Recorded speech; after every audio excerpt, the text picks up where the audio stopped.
Why do thousands of listeners across the US tune into Michael Jeviden and Matthew Perry every week? Let's find out. These two started with a single live video, one that skeptics dismissed as a one-off. But guess what? That video sparked Morgan County's #1 show, The Conspiracy Realist.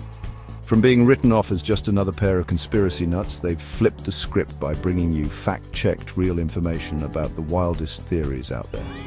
Their journey from underdogs to trusted voices isn't just inspiring, it's proof that truth seekers everywhere are hungry for credible insights.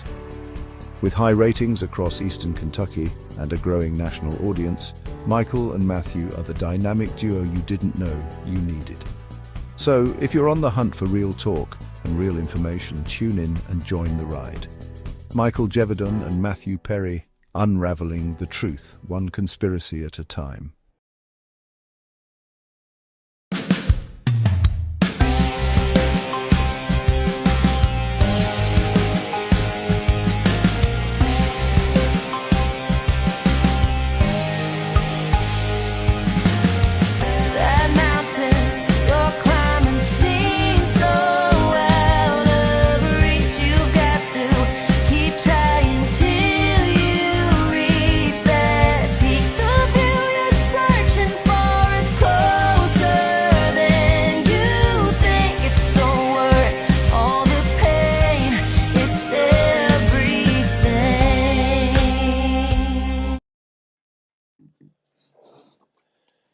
Hello, everybody. My goodness, has that dog knocked us completely off track. Anyway, hello, everybody, and welcome to another exciting show. It is raining, so once again, we're stuck indoors here in the Thunderdome. I know you're looking sideways at us, so I'm going to hop up here real quick and just remember, 2 men enter, 1 man leaves. All right, so I'll be right back, Matthew. I'll let you talk for just a second. So, most people, Down to one. Yeah, 2 men enter, 1 man leaves. All right, so now Thunderdome. I think we're fine. Okay. I didn't realize that had happened, but during the time that the entrance and stuff was playing there, everything went haywire. So how you been doing? How you been since last week? I'm good. I'm 100% healthy. That's good. Me too, as you can tell. Speaking of that, guys, I do have a couple quick announcements that I would want to bring forth to you guys.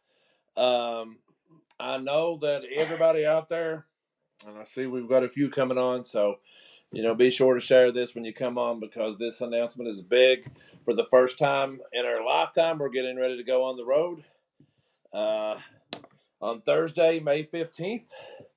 If you want to see the Vladimir Zelensky Dance with Matthew live, we will be live in Moorhead, Kentucky. We got a lot of talking going on, but we will be live Moorhead, Kentucky. Magic Hunks. Me and Matthew will be live at Magic Hunks in Moorhead, Kentucky, coming to you live from the Stargazer Lounge in Moorhead on Thursday, May 15th at 8 o'clock at night to 10:30 p.m. Me and Matthew, we're gonna be there. You will be able to see the Zelensky Dance live, and that that's. This is the first time I've ever heard of a Stargazer Lounge. Well, everybody else is about to get to see the Stargazer here. I've actually got the ticket information pulled up here, so let me get everything situated here, and we will bring up the Stargazer here where everybody will be able to, if I can figure out how to do it. Everything's malfunction. This is what happens when you get everything set up early. All right, guys, give me just a second. All right, here we go. So here it is, Magic Hunks. Me and Matthew will be starring live in this. You could go over here. This is Eventbrite.com. Tickets starting at $14.95. You will be able to see the Zelensky Dance live. Matthew will be in this attire. You will be able to see it live, right there in Moorhead. And that is May 15th. I know you guys are excited. I know me and Matthew are excited. It says it's a girls' night out show. It's 18 plus, doors open at 7. Me and Matthew will be live. if you would like to see the masterpiece and the total package live on stage, be sure to show up for Magic Hunks. I promise you won't be Disappointed. you won't be disappointed. You can already see our figures are starting to take shape here inside of our shirts. So we're going to be on we're going to be on stage, and hopefully everybody enjoys that. Hopefully everybody enjoys it. Everybody needs a good laugh every now and then. Everybody needs a good laugh. I hope everybody enjoys that. I don't know what kind of moves we'll be doing, but somehow or another we're going to Kind become of an MC Hammer type guy. So, It's Hammer time. Paul Pelosi. well, the worst thing for me though, I'll take my shirt off. They're going to say it's Vader time. Oh, Lord. Yeah, so look like Big Van Vader out here. But, I don't know. I just figured everybody would have a good laugh, and that was something I wanted to throw at everybody. I mean, I thought we would actually have some reaction to it, but we're not. They probably scared the I hell guess out of them. everybody. I guess they're scared thinking me and you with their clothes, taking their clothes off in Moorhead. They're thinking, Lord, if it'd been like Lexington, we'd just left you all down there. But since you guys are going to be with Magic Hunks in Moorhead, I got a question. You gonna wear the Vader mask? yes, Or the helmet? I'll come out with the big helmet on, then I'll just go into the mask. Yes. What you're going to dress up as? Right there. That right there alone hurts me watching. So if we have to do that too long, I don't think I'm going to survive. And I have seen a lot of people now recently just joining us. Oh man, I'll never be able to pull that back up now. But me and Matthew will be live in Moorhead with Magic Hunks on stage. They are coming from Las Vegas. Asked me and Matthew to be on stage. As I said a minute ago, I'm the masterpiece. He is the total package. And if you do show up in his Zelensky uniform, you will get to see the total package. So anyway, I'm about to. Well, The total package. okay. The total package was inducted into the He sure was. WWE Hall of Fame. Lex Luger. He sure was.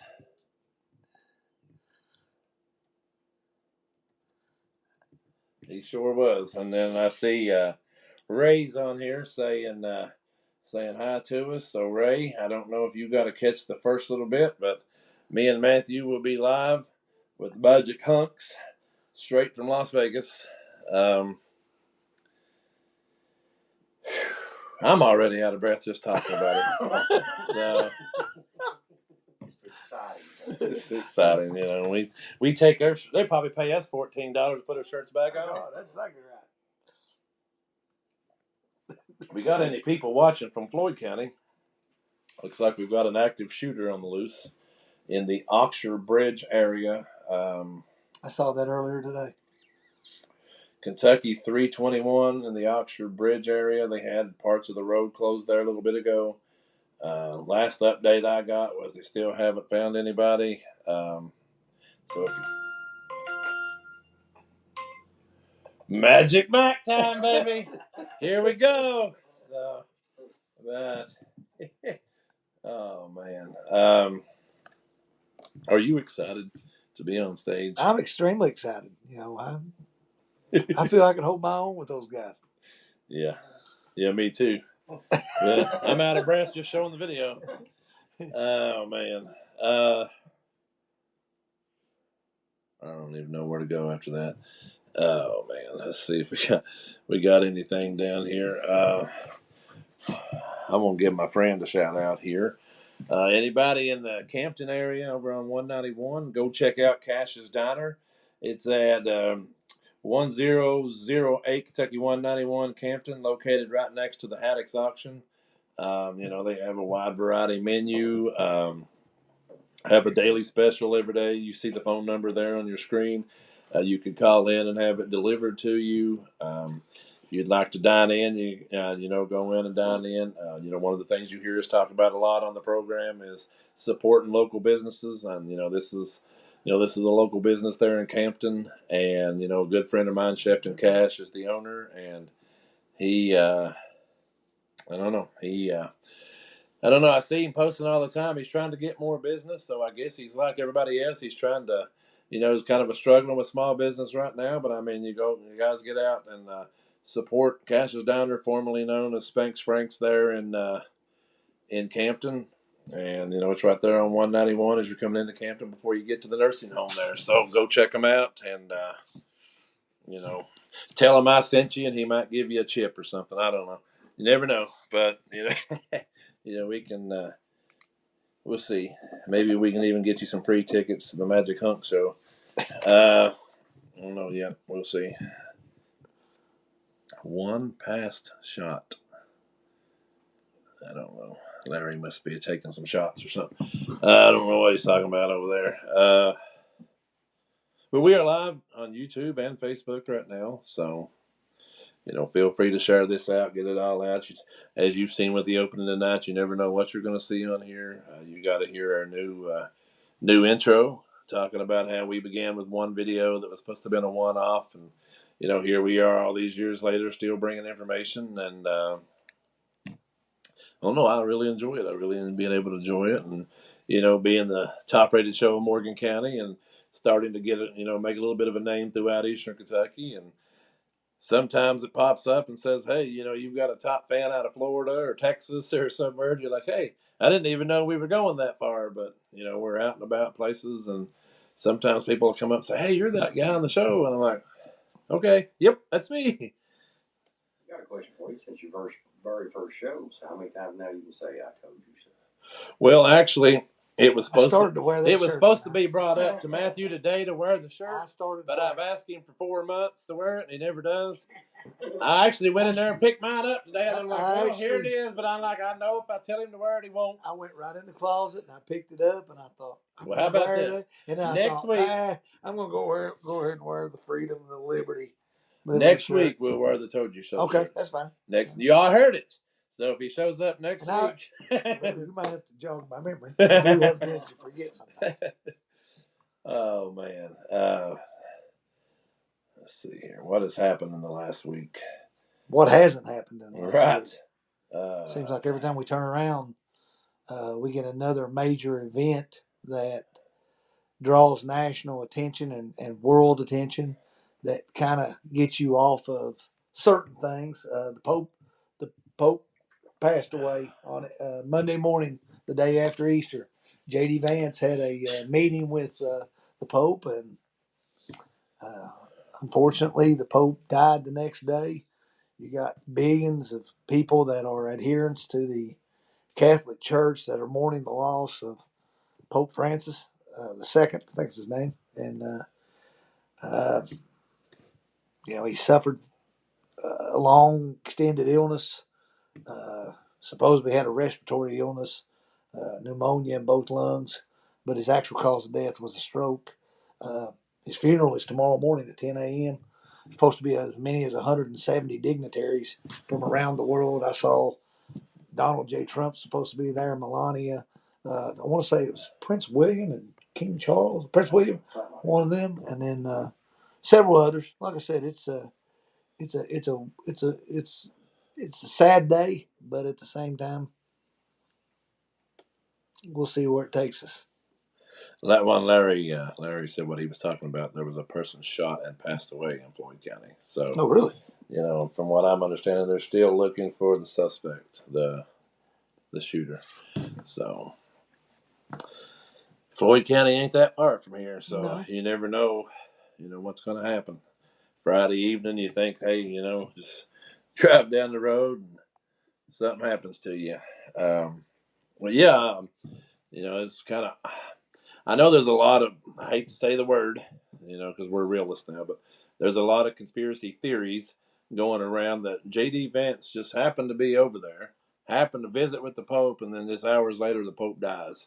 They started saying that J.D. Vance had something to do with it and stuff like that. It's like, honey, they gave the guy up to die, month or so ago, wasn't it? I mean, I think we reported it on here a month or so ago that they didn't think he would ever come out of the hospital, and then he came out of the hospital and then just, passed away. So I I mean, thought it was kind of odd, though, the day after the Pope died, that Donald Trump sent out a message on X or Twitter and said, "He who controls the gold controls the world." What do you think that's a reference to, Mike? Maybe we'll go back to the Funny that Donald Trump all of a sudden here in the last week and a half, every time you see him in the media, he's got what color tie on? Gold. I think it's reference to the fact that we're going back to the gold standard. We're going to go back to a monetary system that has economic value that backs it up, rather than being able to print it relentlessly with nothing more than a piece of paper saying it's good. And for people that have made economic investments in gold and silver, there's a pretty good chance you might find an economic fortune at the end of the rainbow. almost had a rainbow in the middle of the night here about 2 weeks ago, but something happened though. That rainbow disappeared pretty quickly. But yeah, I don't know. It's crazy to think that they're saying that people something like that could have happened, but I mean I don't know. I mean it's just, I just think you look at all the events that have transpired, the Pope's death. Um, you've got Doge still doing their thing. Doge is diving deep into the Pentagon, the Department of I saw on the Defense. Doge tracker earlier. It actually had went up some. So there's a potential for those checks to be more than what they were at last count, which means Americans are going to reap the benefits of economic savings. But yet, I find it ironic that, for months people thought Elon Musk was the greatest thing since sliced bread when he was trying to go to Mars and outer space. Then all of a sudden he becomes part of the Trump administration with DOGE, the Department of Government Efficiency, and they're finding savings. And now everybody is tarnishing his name and his name brand. You got people. There's where we're sitting They right can give now. me their check. Huh? They can give me their check. Yeah, Here's the number. Here's the number currently saved, and right there is the number. If they sent checks today, American taxpayers would get $993.79. So we're knocking on the door of $1,000 a piece right now. But I think you'll with find this many days remaining. you're going to find a lot more money when you start diving deep into the Department of Defense, the Department of Justice, and the Pentagon. It's kind of odd that you talk about like 9/11. The day before 9/11, Donald Rumsfeld came on national television and announced there were $2.3 trillion worth of money that was unaccounted for in the Department of Defense budget. So, I mean, there's money that gets lost and it's misappropriated. We got a lot of programs in this country that are, in my opinion, useless. And if it's useless, get rid of it. Right. I've learned this in the last 2 weeks, 3 weeks, and I hate to say this, but there's a lot of bureaucracy in this country. It seems like every time you try to call somebody to get an answer to something, they always redirect you to somebody else. Well, we can't answer that question. And I'm just like, you know what? So finally, you just get to the point where you get angry and you're like, just give me the next step. Somebody tell me what I need to do. Tell me where to go. Where to go. That's all I need to know. At this point, but that's why, and like I tried to tell my wife, I said, people are angry right now that Donald Trump and the Department of Government Efficiency are targeting these governmental programs, and like they got rid of a lot of IRS agents. Well, the Internal Revenue Service, if they get rid of the Federal Reserve and they get rid of income taxes, you're not going to need the Internal Revenue Service. But they are going to reappropriate areas and jobs. There'll be areas for you if you're willing to venture into those particular areas. Border Patrol. Yeah. So, people are mad still to this day. It's miraculous. I find it funny that people get mad at the guy that's telling you that money is being, your tax dollars your hard-earned money that you work your guts out for, which is taxed by the federal government, is being misappropriated. And you get mad at the guy that's telling you rather than getting mad at the agencies. You know, my response to that is, how did we get to this point? How did this ever happen in the first place? But as I said, when you look at government and bureaucracy, it gets bigger. It becomes about paychecks. I talked about on one of your programs the Department of Education. You got people across the country that are mad that Donald Trump is going to eliminate the Department of Education.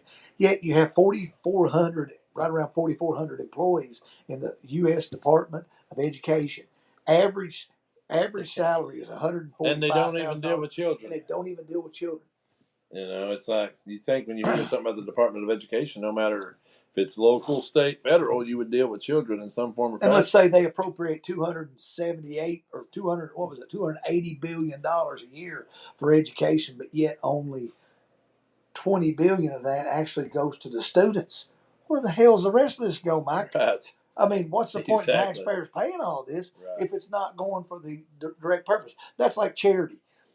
20 years ago, when somebody needed something, people didn't care to dive deep into their pockets to help those that were less fortunate or in need. Nowadays, people will not give to organizations simply because they fear it will not go to that particular organization.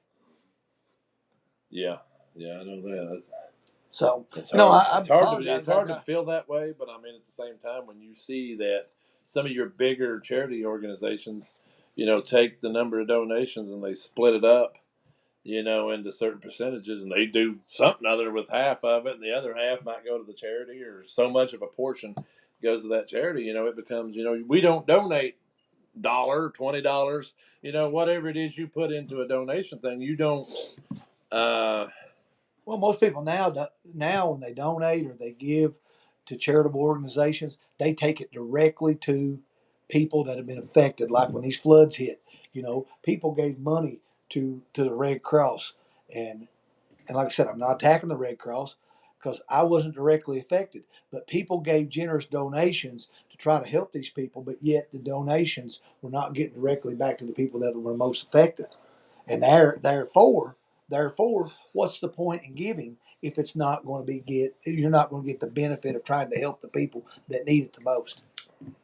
Well, I'll tell you, when we took up donations for North Carolina, there were people specifically asking us before they would donate to us if we were going to take it to Red Cross or what we were going to do. I mean, they didn't want. Most people. They didn't want to. When was donate that? During the tornado? No, during North Carolina. Oh.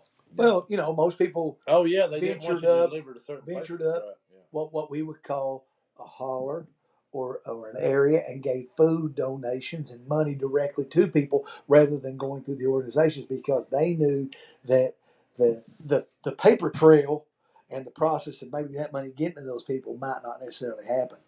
So, it's times have changed, and people are, as I said, people are reluctant to give because we're fearful that when we do give, it won't get where it's intended to go. But as a taxpayer, your money is taken directly out through federal income tax, state tax. You want it to be spent on things that are a benefit to Americans. And if we're spending it on programs that are of no benefit to us, that's wasteful spending. And that money could be used and will serve somewhere else. Yeah, I agree. It's well, I even know during the tornado here that there was certain organizations that came into town. There were some of them were really beneficial, and some of them were like, we just want money. It's like, well, these are my people. These are people that we know personally. Why would we give you the money when we could just hand it to them?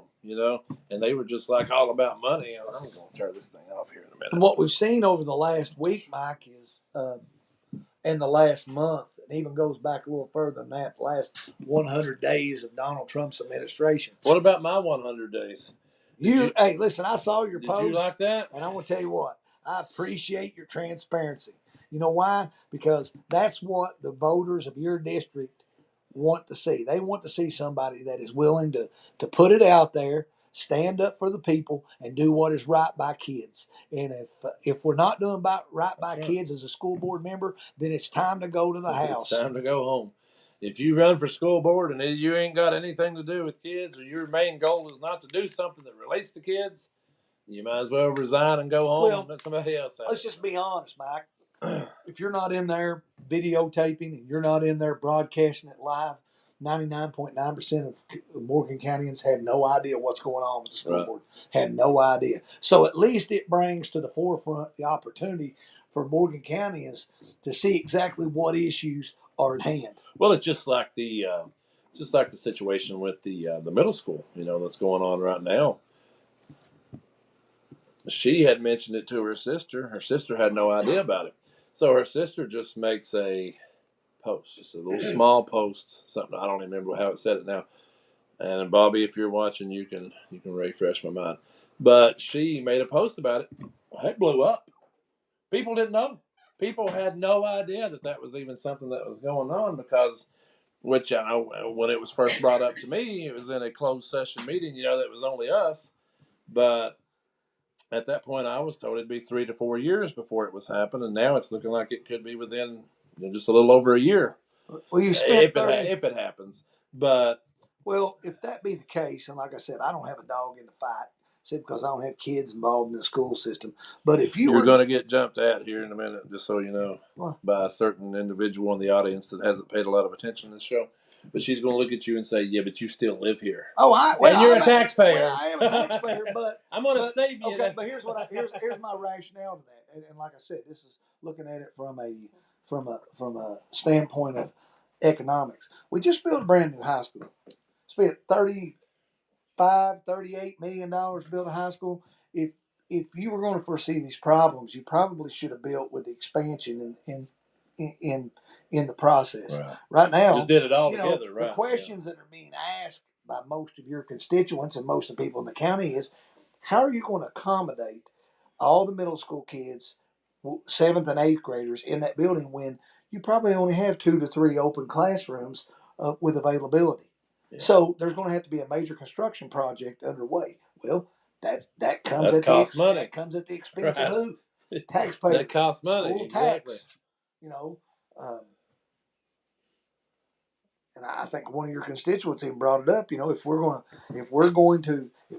whole purpose of this is to save money, does that entail mean that our school taxes are going to go up? Well, right. They voted at the board meeting to keep it maintained at the same rate. But then come August or September, of this year, we'll be looking at the rate again, and it'll be my first time, actually getting to sit on the board.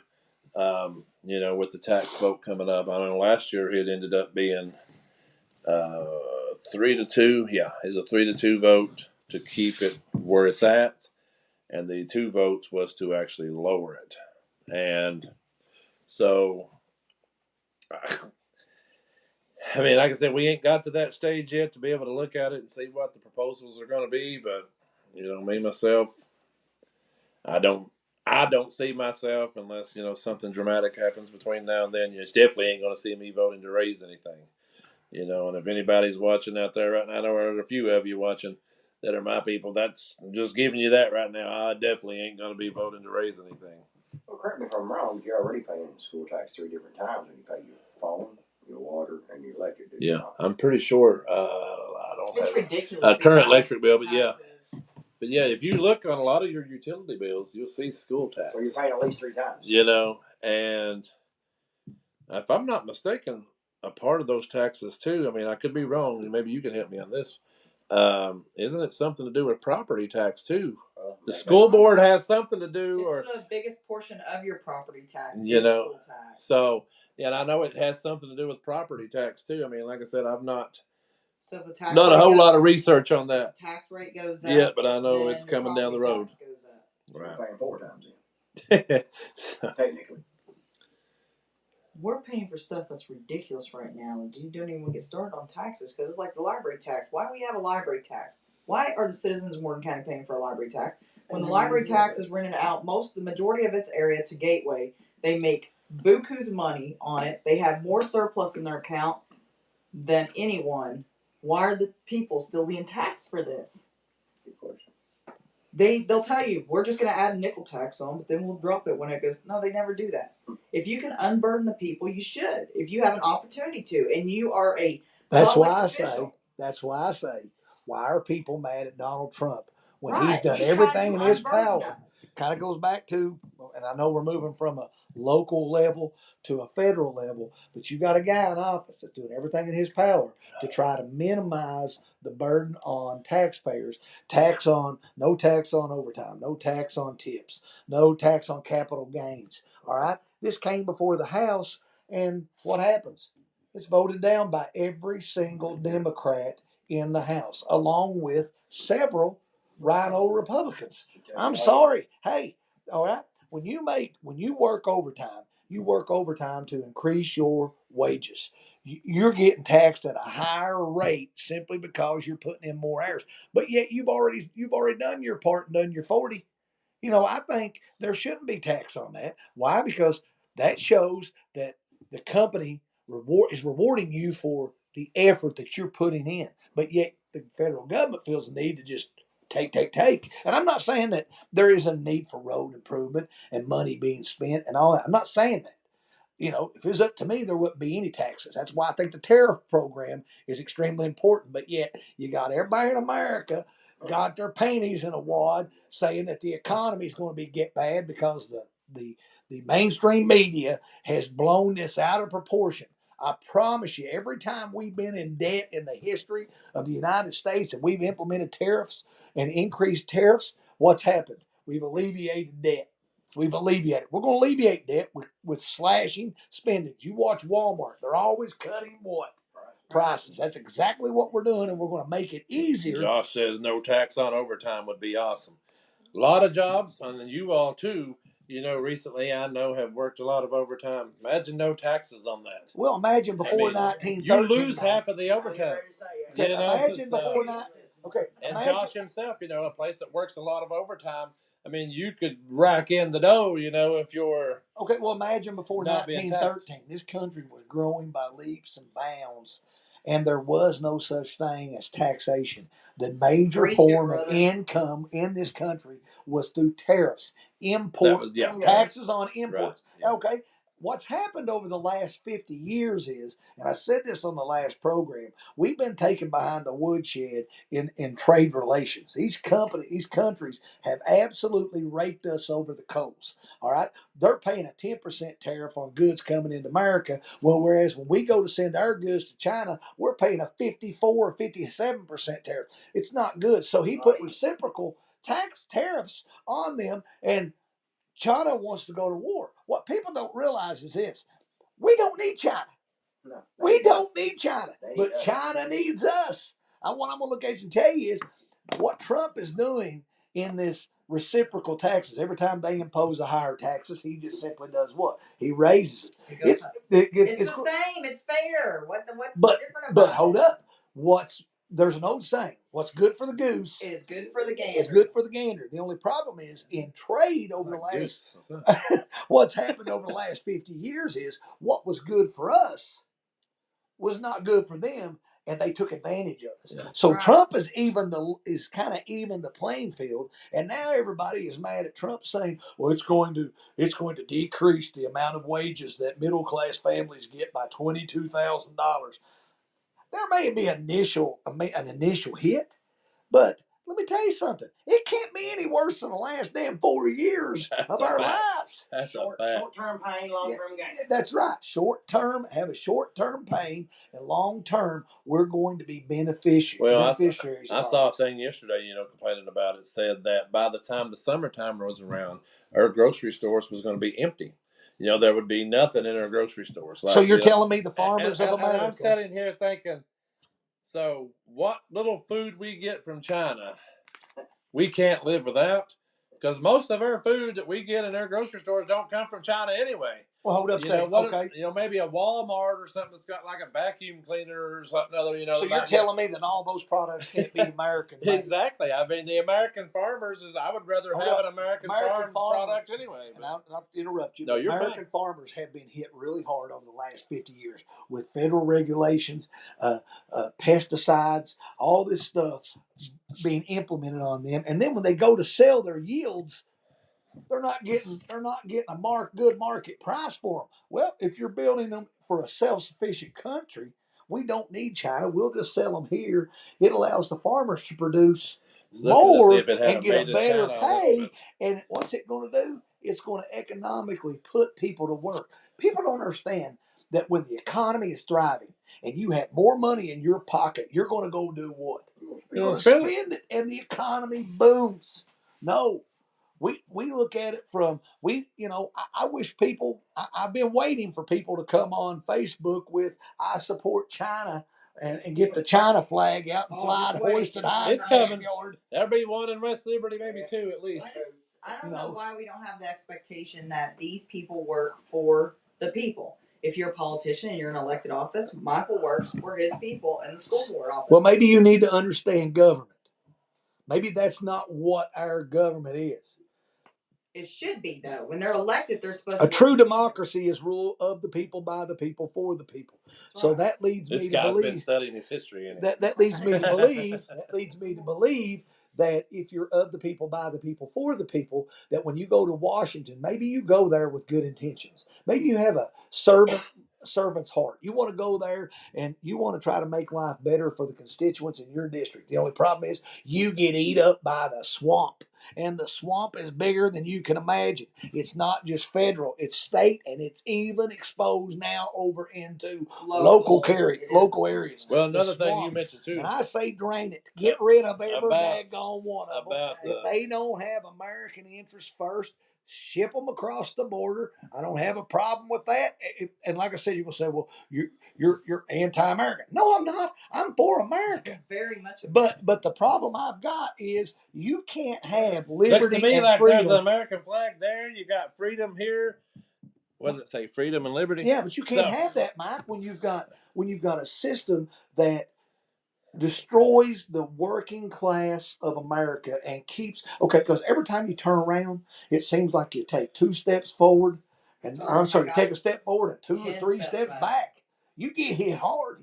You talked about the mainstream media a minute ago, telling these people this and that. Right here's the best thing you can do with the mainstream media. See that television right there? Turn it off. That's the best thing you could do. Turn that TV off, because if you sit and listen to the mainstream media, you're going to panic. You're going to go out and start buying MREs and everything in the world, thinking that the grocery stores are going to be empty come July. Let me intervene here, and I apologize. I don't want to cut you off because I know you're a man of wisdom.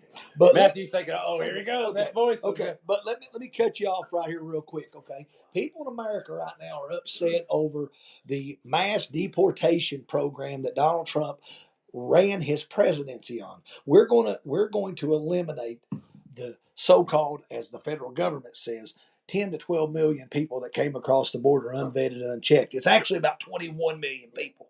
We've got 21 million illegals inside the United States. Okay, they're mad at Trump for deporting people. Let's go back here. Bill Clinton, during his presidency, Bill Clinton deported 12.3 million people. 12.3 million. Guess how many federal court injunctions were filed against Bill Clinton? I'll show it to you on one hand, my friend. Zero. Okay? George W. Bush, and we know Bush was in office during 9/11. He deported 10.3 million illegal aliens. How many federal court injunctions? Show you on one hand, Mike. Zero. All right, let's go further. Barack Hussein Obama deported 5.3 million illegal aliens. How many federal court injunctions did Barack Obama face? Let's go get here, Mike. Got a common theme, Mike. Zero. Okay, Donald Trump, in the first 100 days of his administration, has deported roughly about 100,000 illegal aliens. ICE is deporting these people because they don't have proper documentation. They skipped due process when they came across the border. But now all of a sudden, they think they deserve due process on their way out. What I'm going to look at you and tell you is if you do it the right way, Mike, you get due process. You get due process because we had the remain in Mexico policy. Until all of your paperwork is done, you remain in Mexico. When your paperwork is processed, you have the right to come over here. You have the right to enjoy the freedoms. Only problem is, how many federal court injunctions you think Donald Trump has had implemented on him in the first 100 days of his administration? Well, I'm going to say 30. 30 total. 2 of them as of right now has been And in the last reaffirmed. 24 hours, there are federal judges that are implementing what we would call stay orders, federal injunctions to disapprove of what Trump is doing. Give you an example. A judge intervened to bring back an illegal alien from El Salvador. They claim he was a Maryland man that was mistakenly. Did you see how many of them went down there? Hold up a second. How many of them people went to North? How many of them Democrats went to North Carolina? I'll tell you. 0. Okay, how many of those Democrats went to Hawaii? 0. How many of those Democrats went out to L.A.? Okay, what you're telling me is those people don't. They don't care to get on a. They hate America is exactly what them people do. But yeah, there's a lot of people that are continue to vote for them. But that goes to show you, you've still got people ravaged in North Carolina right now. You've still got places in L.A. and places that have nothing. But they've never visited there, but they'll hop on a jet and fly down there to try to get a MS-13 gang member, terrorist. He's got tattoos on his hand. A terrorist at that, to try to talk and be able to bring him back. I'll give you this. They're calling for due process for this. I think his last name is Garcia. Supposedly he was mistakenly unidentified as an illegal, yet he's an MS-13 gang member. He has proven that he also was detained in the state of Tennessee. They're not telling you about that. The media is not. He was detained because of human sex trafficking. If you don't believe me, look it up. It's right there for you to find. He also allegedly beat his wife, but they claim him to be a family man. He's beating on a woman. Huh? So what I'm going to look at you and tell you is they're fighting adamantly for due process for this MS-13 gang member, but yet they didn't fight for due process for the January 6th detainees. Those people were put in jail without just cause and not told what their crime was and left to sit there for months upon months and even years. I got a question. Since all those senators went down there and since they tried to do this to Trump, they ain't all those senators that went to El Salvador, ain't they breaking the Logan Act? That's exactly right. They're violating the same thing that supposedly one Michael Flynn violated. And they that the Democrats tried every way in the world to get Michael Flynn on treason charges. What I'm going to look at you and tell you is they're digging their own grave, my friends. All you got to do is watch every week. Something farlandish happens in this country, and yet they won't come and support it. You had a brain cancer survivor at the congressional meeting that Trump brought together. He didn't call it a State of the Union. He called it a meeting of Congress. And they had a brain cancer survivor that they wouldn't even stand up for. But yet they'll go and they'll fight for due process for a gang member. And I'm telling you, Mike, it goes on and on and on here. You got a judge that restored funds to schools practicing DEI, a judge appointed by Obama. You have a judge that restored funds to sanctuary cities because basically Trump said these sanctuary cities are no longer getting any federal funding whatsoever. You've got a judge, and that judge was appointed by Obama. You've got another judge that just dropped proof of citizenship mandate for voter registration. A Clinton appointee. What are they attacking Trump for? Everything initiative that Trump has, these people are coming out and adamantly fighting against him. They didn't fight against Biden's initiatives. You've got a Texas judge that rules to suspend the approval of the abortion pill. And in Texas, there's what we call the fetal heartbeat rule, which says 6 weeks.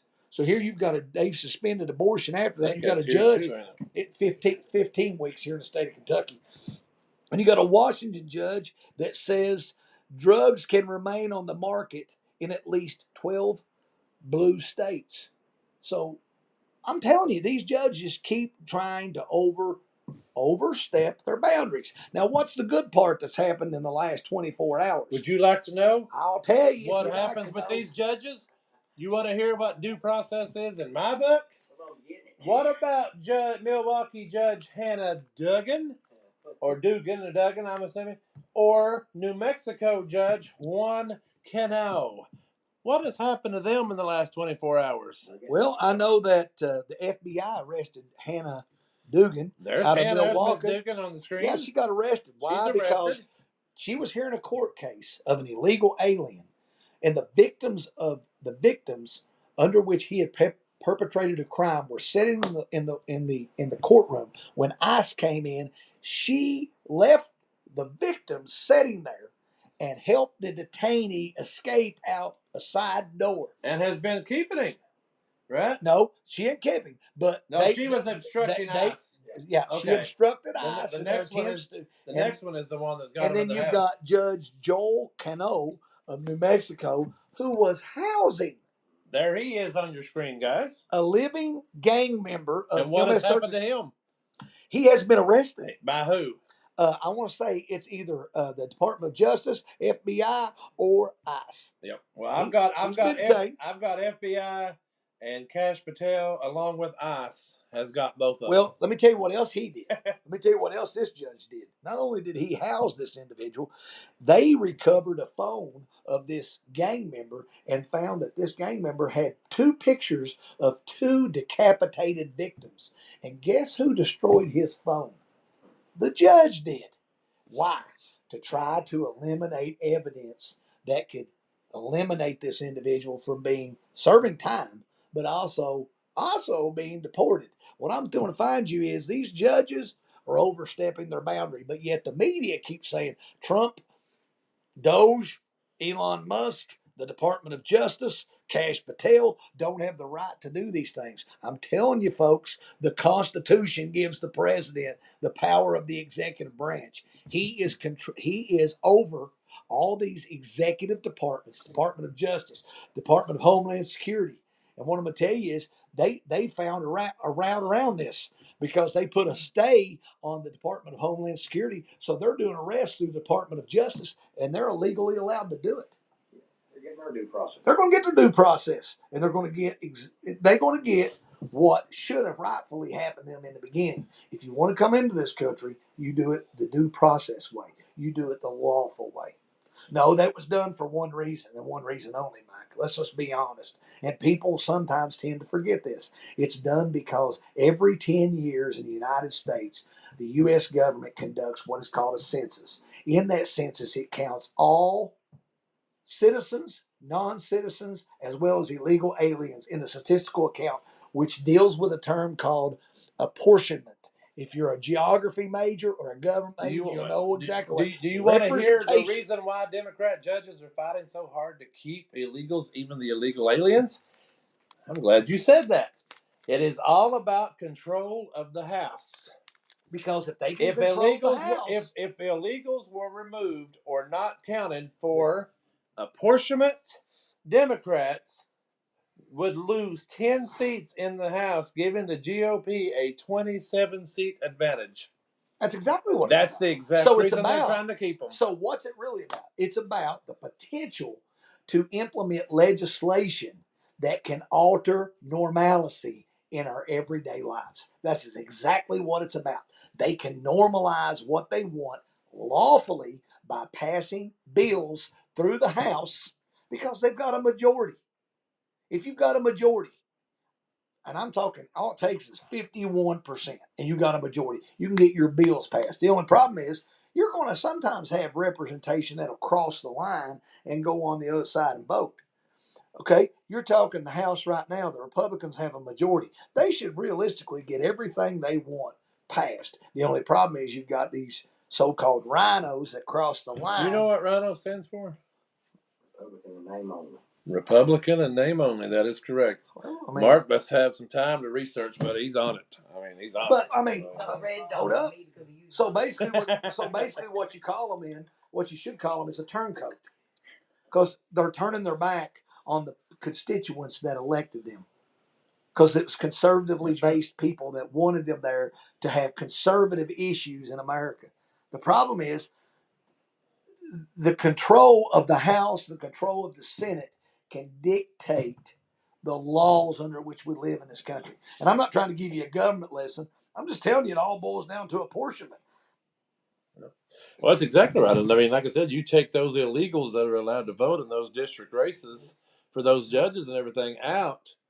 And then, like you even said, those House seats would flip because, a lot of them inner city districts and stuff for these bigger cities. Where are your sanctuary cities? They're All you got to do is look at where your sanctuary cities are. They're How many sanctuary cities are around West Liberty? Candle City. Okay. Just look at it. Where are your sanctuary cities? Well, New York. New York, obviously. Chicago. Los Angeles, Chicago. Atlanta. I'm sure Louisville. Denver, Colorado. Huh? I think Louisville is. Louisville is. Louisville You're is. exactly right. But if you'll notice that most of our local elections or statewide elections, you can be a Republican. Don't mean it's being mean, but you can be a Republican and a conservative, and you could run for, let's say, state senator or U.S. senator. Okay, you could probably win. You can win the whole state except for 2 counties and still Fayette and lose. Jeffersonville, And Jefferson, still lose. and you lose. Yeah. Same way with the governor. That's who dictates. Is it 120 counties? 120 counties. 120. So you can win 118 counties and lose those 2 and lose the election. It happens with our governor quite often. So well, that's why when the country was created by our founding fathers, they gave equal. Well, yeah, the governor's races have done like that every time. Equal representation in the Senate. Every state gets 2 for a total of 100. You got 435 members of the House of Representatives. You actually have 438. You have 3 delegates that are assigned to the district. There are some assigned to the District of Columbia, some assigned to Puerto Rico, but they don't have voting rights. They don't have a vote at all, but they're there. They get paid.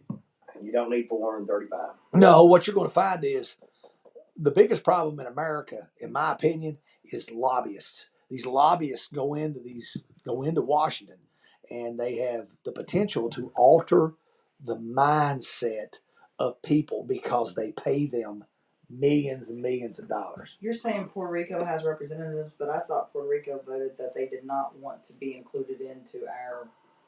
They're not. Hold up. I didn't say they have a non-voting delegate because it's a territory of the United States of America. So we pay a non-voting delegate. We do Puerto Rico. We pay I don't know that. I would assume the people of Puerto Larry Rico. said there's 10 illegals in Candle City. Well, that comes back to the old saying. 4 in his house. That comes back to the old Yeah, saying. 4 of them's here tonight. So Comes back to the old saying. Money talks and bullshit walks. Yeah, you're exactly right. It's all about money. So what's happened is these big companies, and like I said, I'm not attacking them. I understand they want their interests undertaken by through legislation and what we would call deregulation. Deregulation, the less restrictions these companies have on them, the more money they can economically make. So you get what we call regulations and deregulations. And some are for deregulations. And if you're paying the right people and those people can get that idea out and they can get it voted on, your company's making money. But what we're going to find is in the next 10 years, a lot of these companies that left America are going to come back. And when they come back, it's going to be American made. It's going to be, what was the old commercial? What was it? Chevrolet, cherry pie, and something. Oh, I'm trying to think what it was. I lost it. So, Mr. It talks about basically what the commercial is about things being made here in America. We don't need to rely on anybody other than ourselves. I have a question. We had. Lobbying is illegal on a state level, right? You can't lobby on a state level. But Give you enough. why are you allowed to on a federal level? I don't understand the difference. Why are they allowed to on a federal level, but you cannot on a state level? Because Well, the biggest problem we have right now too is outside foreign entities are coming in here and giving large amounts of money. why are they allowed to? Oh, they're not going to be allowed to. Donald Trump is cutting that out. State level. How's it not on a federal level? I can't answer that for you. I thought you had all the history. I do have all history, but I can't answer that for you. David, to answer your question, we talked briefly about it a minute ago. There's not really a whole lot of new information, about the middle school right now. We went into it a little bit, talking about, Matthew gave his thoughts on it about how he don't think that it's, going to be a great thing, and that if they was going to do something with the middle school when they built the new high school, they should have put it all together, like build a new middle school and everything with it. But as of right now, there's not been any information. If you read the post today, David, about my first 100 days, Matthew said he enjoyed it. I think he's the only one of our attendants here tonight that has actually, really enjoyed it. But Well, you need transparency. and there's a lot of people on there talking about the middle school and stuff, but there's not really that I know of. I've not seen no paperwork. I've not seen no ideas, no timelines, no nothing. But usually I'm probably the last one to see it anyway when it's coming time to vote. And they're like, hey, just the one guy, So, but, like I tell everybody all the time, and you just mentioned transparency, as soon as I find stuff out, I'll be pushing it out to everybody. So, let's see here. I was told, and I don't know if this is true, I was told that it was a statewide initiative to combine 7 through 12 buildings. I don't know if that's the case or not. I never done any research into it. I don't know. I'm just looking at it from the perspective of putting, and like I said, I'm not attacking nobody because, like I said, they're going to do what they're going to do. My voice is just one voice. I can't see putting a 7th grader in a building with a 12th grader. It lends itself to a lot of problems, in my opinion. Like I said before we went on the air, I said, here's what you're going to happen. They talk about saving money, but you take a 12 or 13-year-old girl who somehow or another sneaks into one of these bathrooms with a 17 or 18-year-old boy. That's not going to save you no money. That's going to cost you money because you're going to get sued. The school system's going to get sued. I mean, this kid could end up, if he's overage, this kid could end up going to jail. It could be a whole big major situation, and it's all caused because we just want to put these younger kids in there. Well, bullying becomes an issue. Bullying, right? Yeah. You talk about 12 and 13-year-old kids with 18-year-olds. I mean, it just don't make no sense. And a lot of times, I'm not being mean when I say this, but and most people would substantiate what I'm saying. A lot of older kids, 9th, 10th, 11th, 12th graders, they look at middle school kids as little kids. Yeah. So, and there's issues where if you don't fit in with the in crowd, somebody could say something to you. David's talking about enrollment at the middle school. Enrollment is down countywide. Like our county is, I think that's got a lot to do with the middle school itself. Is they're saying the middle school's got a lot of issues with the roof and stuff like that. Is one of the things that I've actually been told, and they're trying to figure out ways to get the enrollment up. Me myself, I don't see it's across the board. The whole county's enrollment's down and continues to drop pretty much on a monthly basis. And what I think is going to happen, in my personal opinion, you go through with this, putting this together and taking the middle school out and, switching it that way. Your enrollment's going to drop even further is what I think.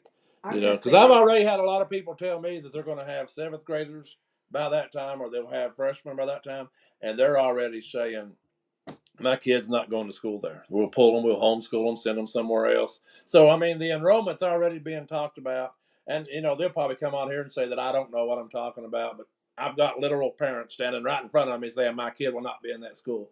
So before they call me tomorrow and say, you're stupid, don't know what you're talking about, yeah, I do. Because if my kid wasn't graduating high school, that before that happened, my kid wouldn't be going to school there. And I've been talking to your students too, and they don't like it either. So you guys mentioned several reasons too, but also anybody who's worked with middle school age students knows that is the most conflictual age for a kid. They have hormones that are starting. They have all kinds of issues. They're trying to figure out whether their family values are important or whether their peer values are important. You start throwing them into stuff that you're subjecting them to more so that's going on at the high school, because now you have kids that have their own transportation. So you have stuff coming into that school that is not necessarily in the middle school. Maybe it is to some extent it is. I'm bringing one up here right now. Layla won't see public school. She's going to be homeschooled. I'm putting it on the screen, guys. So that way, when you look at me next week and say, you're crazy, these parents ain't saying that, here's a parent right here saying their kid's going to be homeschooled. I'm just saying. Anybody else on here that wants me to share your name, let me know. I'll put it on here. Developmentally, they are struggling with all kinds of issues. And like you said, you put them in a 12-year-old with an 18-year-old. We just had an incident in this county, a year ago, where an 18-year-old, just because a senior turns 18, there's no magic switch that. And that's two kids that were in high school together. That right. I can't date freshmen anymore. As long as I've been in school, seniors and freshmen dated. Now you've got an issue that's causing seniors to have to watch if they're 18 because now you could land yourself in a court case and stuff. Imagine if you put 12-year-olds in there. You put 12-year-olds in there, you're in a whole new set of court issues. Yeah, it's going to be a mess.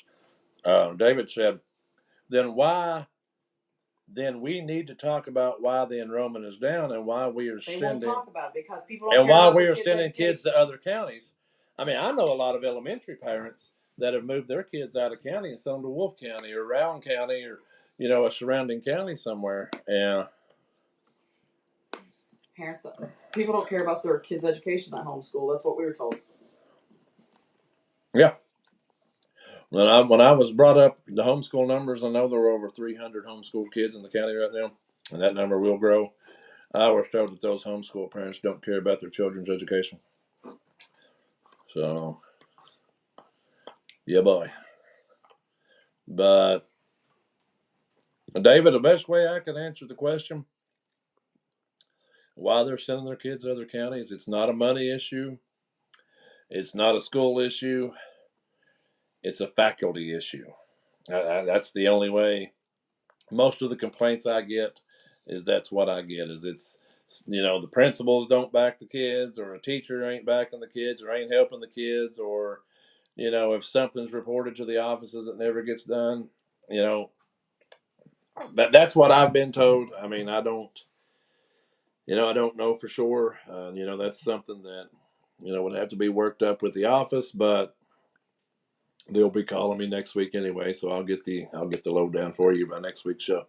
Because all it takes, and I've noticed the viewerships went up, so it don't take much to get the viewership to go up.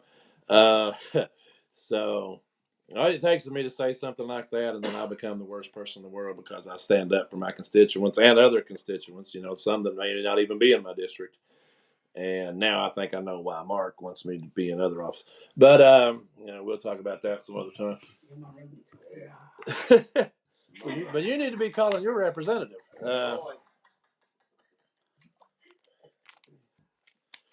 David says, I know why for some kids. I'm just trying to get the conversation started. Yeah, you missed it, David. If you just joined us, if you're just now joining us, we talked there a pretty good while about the school and some local stuff. We even talked about the taxes that's coming up this summer. The school tax vote's coming up. And then we talked briefly about the county votes and property taxes and different things. David's big, with their local county stuff. And that's why I'm trying to bring a little bit of it back up to try to give him a little bit where we was at. While we're talking about, stuff like this, and it's not really school related. I mean, we'll go back to school related if anybody has any questions, but David, let us know if you know why, and we'll get that conversation going. But I wanted to talk about something that I know I have never talked about on here before.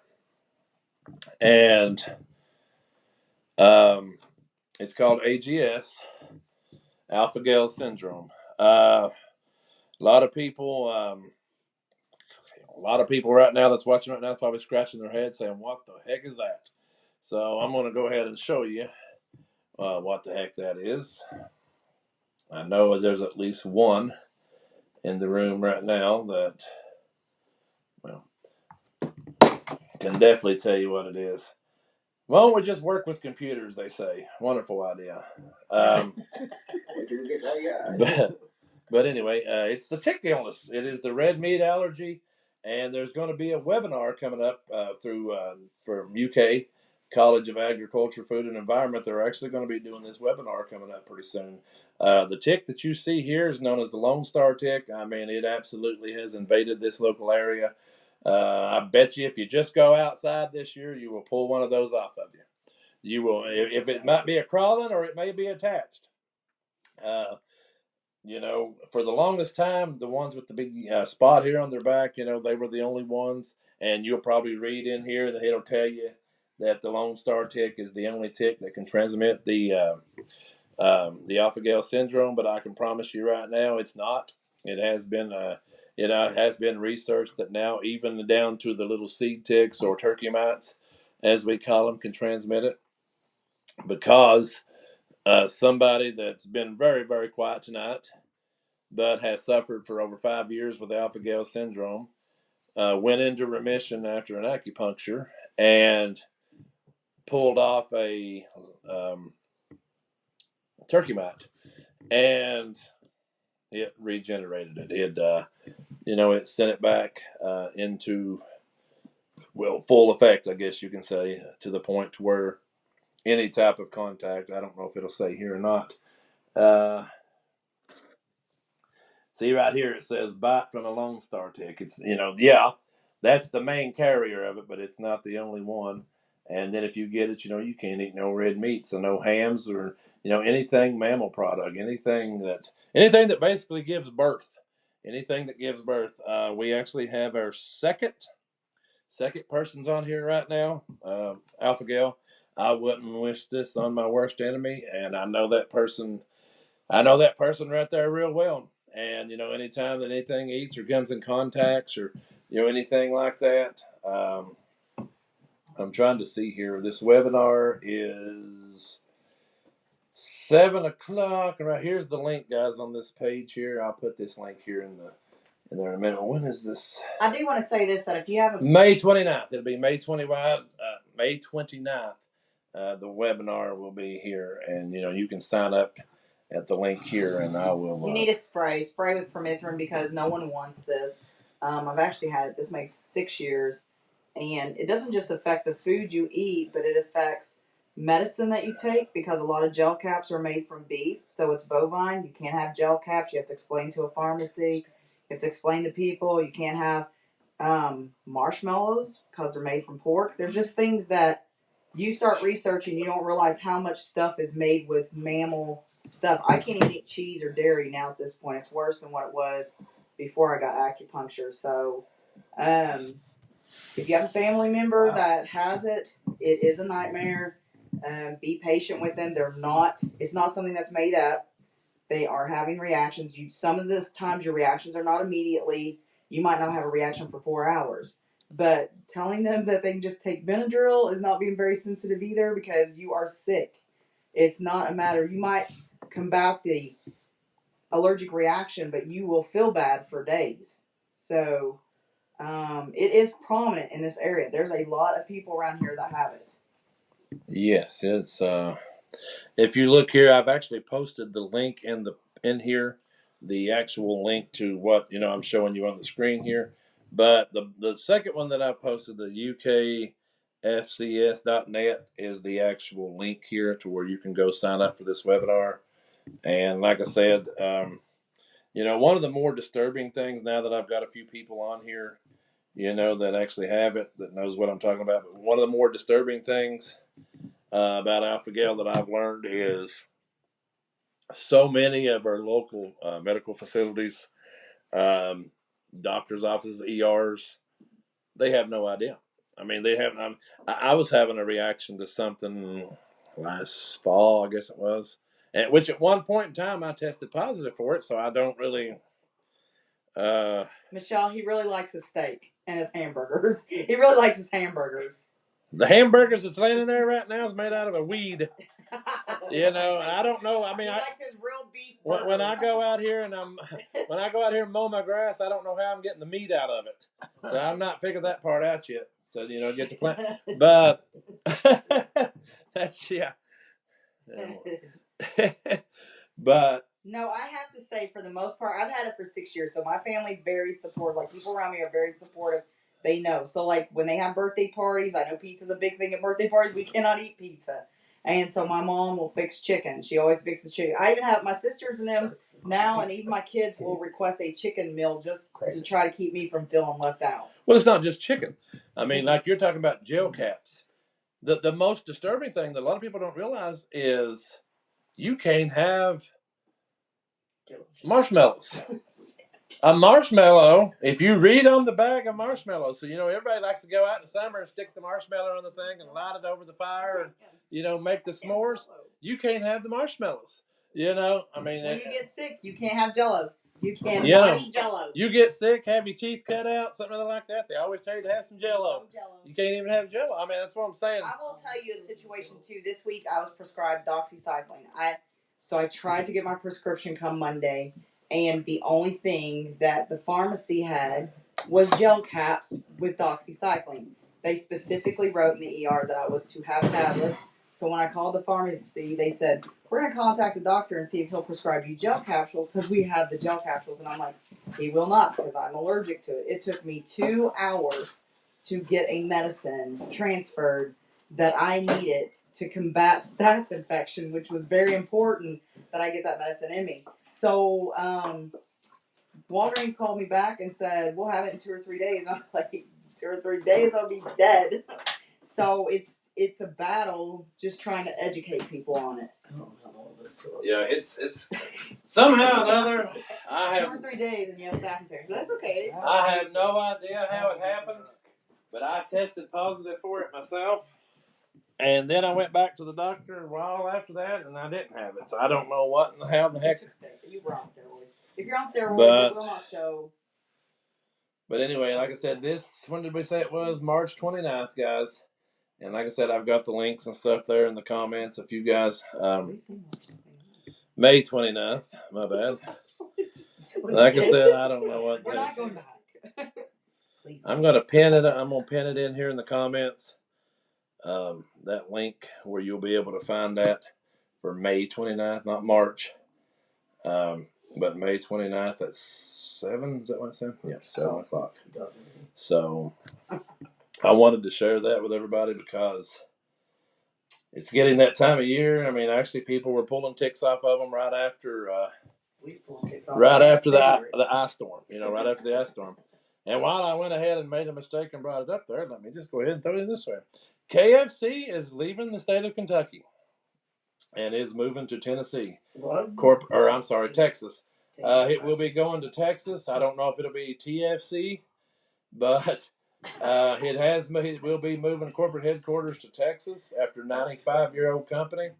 As far as I know, the name's going to remain KFC, but It wasn't always KFC. But KFC will be. One time it was called Kentucky Fried Chicken, but the corporation changed its name. I want to say around about 1984, early 80s, changed their name from Kentucky Fried Chicken to KFC. It was Colonel Sanders' recipe, but poor old Colonel Sanders didn't get anything much out of it.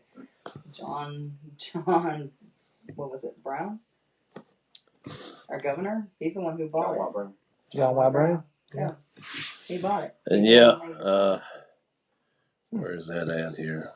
Now you got the craving. It was brought up a minute ago, but one more thing about the alpha-gal was like she says here in the thing, or he, but I'm thinking it's Brian. Funny how it wasn't a thing until 2009, and which is true.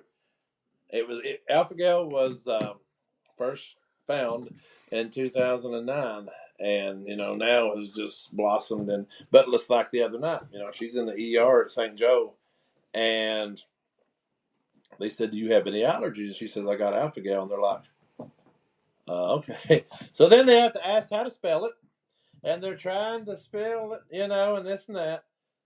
So it just tells you, and that's the same hospital that looked at me last fall and said, "We don't even know what that is."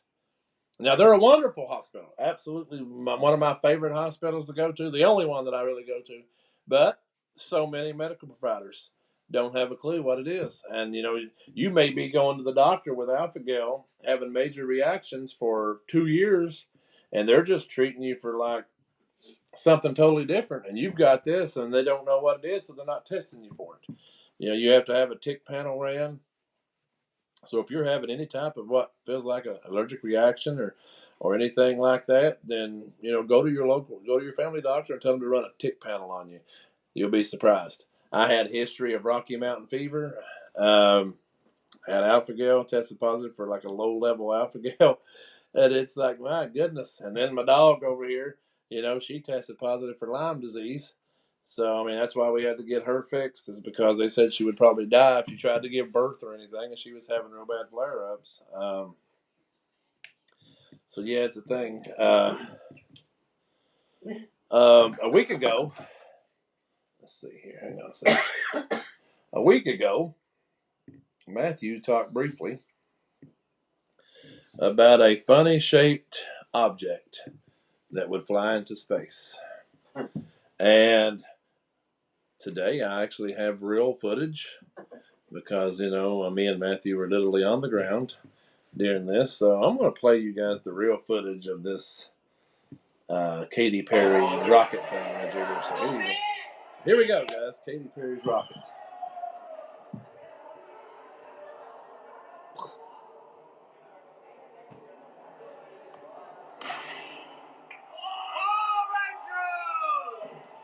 There goes Katy. And that's what she done right there, man. She just popped up, and there she goes. Yeah, actual footage, boys. You never know what you'll see. When me and Matthew were out, here's something you never thought you'd ever see again. Money took Joe Biden out. He's not taking Trump out. Anyway. What a difference a year makes. Trump celebrating with an Easter bunny, and Biden was being led around by an Easter bunny.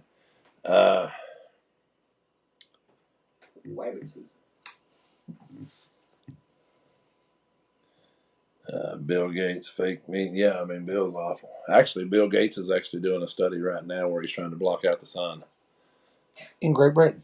Yep. Yeah. He's actually doing a thing right now where he's literally trying to do something that will block out sunlight because it's causing the planet to heat up. Climate change. Yeah, they're trying to stop climate change. Didn't the Simpsons do that episode of that with Mr. Burns? Yes, that would be 1994, season 6, episode 25. Who shot Mr. Burns? Hell, you know everything. One step ahead of you, baby. Yeah, Bill Gates' company it's called ARIA, ARIA. They're spending 50 million pounds to basically spray chemicals into the air to block the sun to lower the temperature.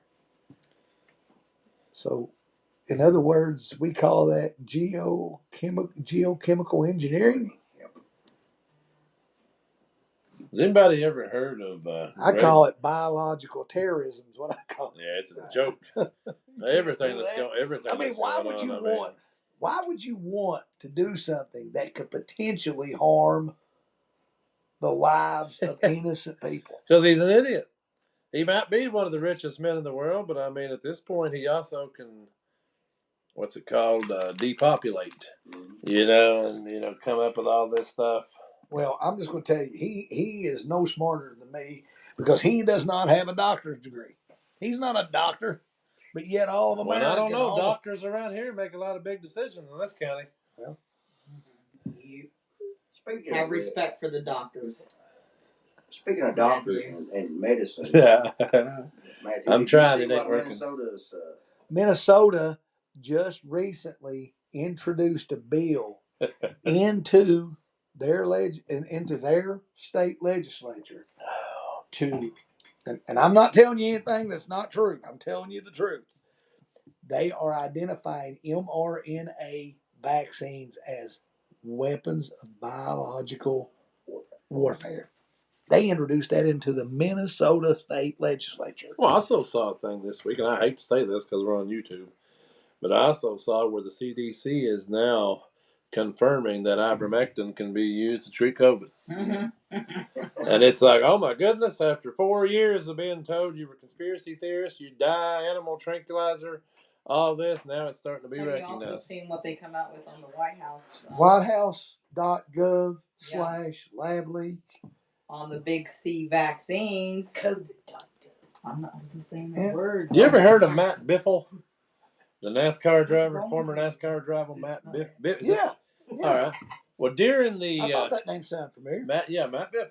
Is that, I'm saying it right? Is it Matt Biffle? You're a NASCAR guy, right? I So was thinking of Greg, but That's who I Biffle. was thinking. Greg Biffle. Greg, hang on, I might be wrong here. I've got a picture.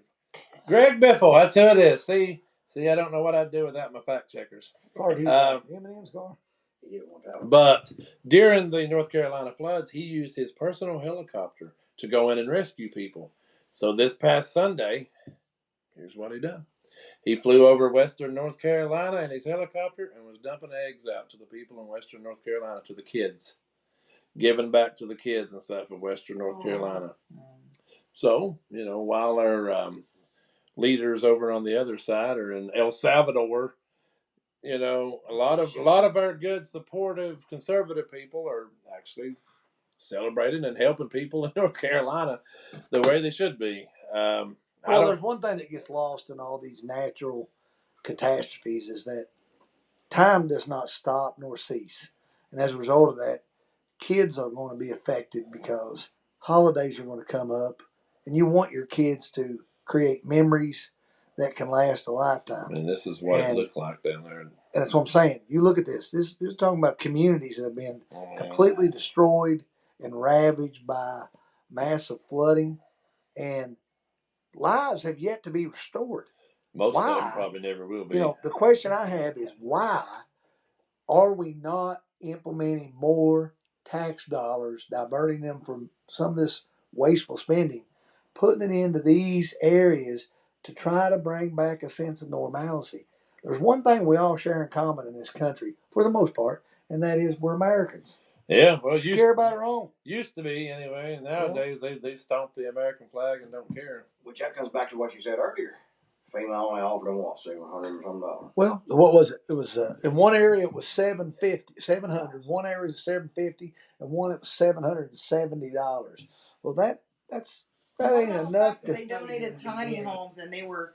Well, right now, what you've got in North Carolina, and I have a lot of respect for these people, is you have Amish people that Who have come been out- down there all along building them little houses. They're building them houses. They're building houses and homes for people. They are sacrificing time from their families and their livelihood up in Pennsylvania to come down here to help these people return to some sense of normalcy. And how many times you see that on the media? You don't see that being talked about. Well, I mean, it's just Lo and like behold, we want to talk about a religious group that's doing good for humanity. Yeah. Well, I mean, here in Morgan County too, Deb talked about earlier, when we help load the trucks, and help collect items and stuff to send down there. I mean, at that point, it didn't matter if you were Democrat, Republican, no matter what. We work together because those people down there, they don't care. Now they're sitting back thinking, well, we're all the unification of our U.S. senators and legislators because they'd rather go fight for illegals than what they would to come down there. But I mean, at that point in time, you're just trying to get stuff to them. Correct me if I'm wrong, man. The FEMA ain't that $700 and some dollars, but it's technically a loan. And It is a loan. You have to pay that back. How stupid is that? Yeah, we send billions of dollars overseas and don't ask for anything back. Ukraine war machine. Mm-hmm. Well, until It's taxation. this is what solves all that. Americans have to eventually come together as Americans and say, enough is enough. Enough is enough. At what point do you wake these people up to all of the things that are going on around them? No, most people, that's like right now. I read something the other day where people said they had given up on the Epstein list. They've given up on the JFK files, the RFK files, the MLK files. They've given up on those being revealed, and that people need to focus on being able to pay their credit cards. Well, are we just going to allow pedophilia to be swept under the rug? Obviously. Huh? You've got the deed list. Yeah, and the deed list. I mean, that's what I'm saying. I mean, no. What's going to happen is there are people in this country, and I said this many years ago, Mike, and I'm going to reiterate this again tonight. There are going to be some people in this country in the near future that are going to go to jail. They're going to go to jail for actions that they have perpetrated against innocent people. Pedophilia should not be tolerated at any level. And, you know, Pam Bondi promised us months ago. It's been less than 24 hours. Yeah, 24 hours. In You'll have 24 access hours, to you'll all. have it. We've yet to get that information redacted to the American public. What's the holdup? So my question is who is controlling the strings to all this stuff? Because if it was local, their name would be where? All over the paper. Everybody in the county would know. Everybody in the state would know. It's national, and there's probably some bigger, powerful, influential people's names that are on that list that they want to keep confidential. Well, I'm sorry. If you committed a crime, you should do the time. Sorry. People may not agree with that and say, well, it's a waste of taxpayers' money. Look at all the money that we've wasted in the last 4 years that the federal government and taxpayers' dollars has been wasted on trying to get Donald Trump indicted and sentenced to some type of prison term. The man is not going to prison. I don't care whether you like him or not. They can't find no goods on him, because if they could have found the goods, he'd already been under the prison. Well, speaking about due process, how about Letitia James and Santos? They got their due process. That's exactly right. Are you really sorry, Matthew? What? Sorry for what? You said I'm sorry. No, I'm not sorry. Do you need to go see a doctor? No, I'm not sorry. But, you know, it's almost like these people, they just sit back and they want to say, Donald Trump is this, Donald Trump is that, Donald Trump's not doing anything for America, and he's not fulfilling his promises. You want to know why? Because every one of those media stations, that's all they say. Go back and see if I'm right. Whoopi Goldberg, who was on The View, sits and talks about Donald Trump like a piece of dirt. She got $19 million through the USAID program, the Agency of International Development. No more, she don't. $19 million to promote diversity and diversity. You're right. They ain't getting no more. That's why they don't like him, because he's cut off their cash cow. And the media, in my opinion, has to be complicit in it. And because they're right in cahoots with these people. But who owns those companies? 6 media companies in the world, and they're all owned by BlackRock, Vanguard. Those companies control the narrative. Whoopi might be just a little mad because she didn't get invited to ride the vibrating machine to outer space. Well, what did it look like? It looked like a male sex toy. That's what it looked like. And they're astronauts now. Hell, I can fly my drone higher than what they went. I put a G plug. Yeah. Yeah. Michelle says we feel like we need to figure out a way to control all this flooding. Then here's Robert. Robert says you see a lot of Little Andy on the news lately. Little Andy is everywhere right now because Little Andy has a plan in 2028. Well, I'm going to tell you what Little Andy's plan's going to be. I haven't got nothing against Little Andy, but Little Andy is going to face Donald Trump in 2028, and Trump's going to win again. I've seen hats already out promoting Trump for 2028. Oh, yeah. I got cussed all to hell yesterday on WKYT because they posted it yesterday, and the only thing I said was, why do we not talk about local news for once? Let's talk about local. Did you see where Beyonce and her husband bought their names off of the Diddy list? They may have bought them off the Diddy list, but they ain't getting them off the Epstein list. Now that Robert's on here, I did want to share something with Robert real fast too, along with everybody else. Since we've been on the air, a new pope has been named, and I want everybody to take a look at our new pope. There he is, Joseph R. Biden. He has become the new pope via mail-in ballots after the midnight deadline. So Joe is now our president, now our pope, guys. I hope everybody hope everybody enjoys that, but you're going to have to put up with him for another... Rather than be there than President of the United States. With all the tariffs distractions, it kind of seemed like... Who was it, my memory serves me correctly, when Joe Biden was president, he met with the Pope and compared him to... a black African-American ball player or something. African ball player. That's right. The greatest. Was it Jackie Robinson? Jackie Robinson, you compared him The to? greatest. Or Satchel Paige? Satchel Paige. You compared him to Satchel Paige. That's what it was. I was like, where are you getting this stuff at? For those of you all that are joining us late, and I know there's a bunch of you on here now, on May 15th, me and Matthew will be live at the Stargazer Lounge in Moorhead, Kentucky, on stage with Magic Hunks. You know, tickets are on sale now for $14.95. You want to see Matthew do the Zelensky dance? In person, you will come to the Hunks, Magic Hunks, you know, in Moorhead and see me and Matthew. That night, he will be known as the Total Package, and I am the Masterpiece. So whatever you guys do see, just know that night it's going to be a night of fun. When you would have seen me and Matthew on the stage, just the thought of that. I saw this and thought it was pretty interesting and wanted to share it with you guys. Oh, hang on a second. There's time we'll ever get back. All right. These are vegans in a grocery store planting roses on meat to support the dead animals. I thought you guys would enjoy this. Like literally walking around the grocery store, putting flowers on the meat. I'm offended because those roses were living plants at one time. You never know what you're going to see. Well, I don't know if that's one of our local stores or not, but I just saw that and thought I would share it. What is playing? That's what I'd like to know. But I thought you guys would be interested in that. Do you really think that little Andy can win the Democrat primary for president? Right now, they released their contender today. I'll be honest with you.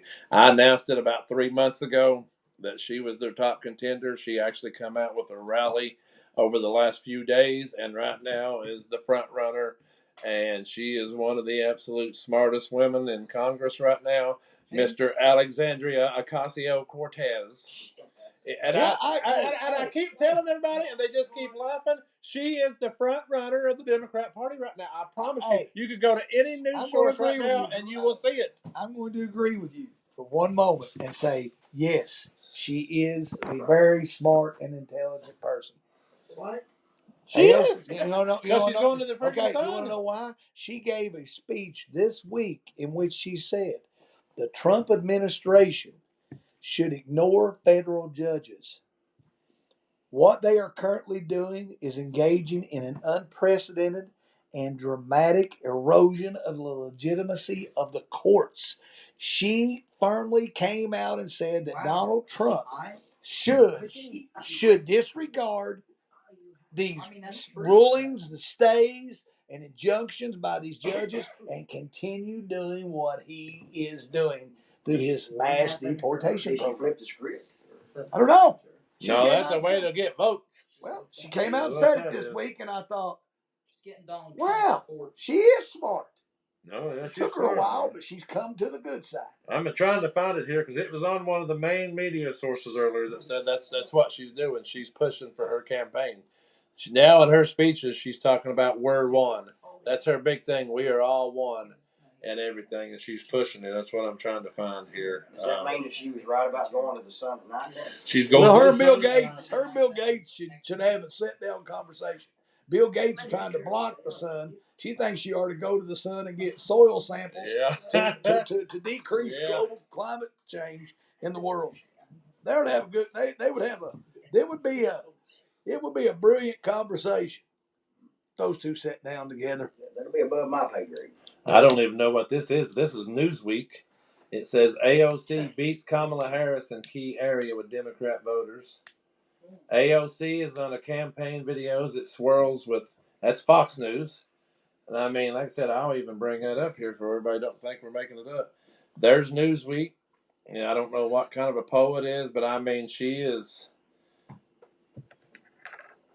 A lot of people had mentioned Kamala Harris as being probably the top person, but I don't. I mean, she's already failed once. I don't think. Well, who's Nancy Pelosi going to place her hammer on? It ain't Paul. His name would be Pete Booty Plug or something like that. Or, A lot of them disappeared off the face of the I think earth. Matthew has too. I haven't seen her. No, you haven't seen Fauci in a while. He just kind of just. right here's a face that you guys better be getting used to. Because could you see that? What in the hell is that? Could you see that setting in the Oval Office? Robert, right here is somebody you could support right here. I promise you a brick wall smarter than that one. But I'm telling you, I'm seeing stuff already that Trump's running in 2028. Debbie Stacy says, Kentucky loves Andy, except for me, I do not. Well, just because Andy's been on my show before, sitting right over there to be exact, in that area, doesn't mean, that I mean whatever. But can you imagine Donald Trump getting the opportunity to run again in 2028? This country will burn to the ground. Well, it kind of goes back to the technicality of the 25th Amendment. 25th Amendment says that you can only serve 2 terms and done. That officially, you can only serve 10 years as president of the United States. But Donald Trump could get a 3rd term simply because the wording of the 25th Amendment says that you cannot be elected.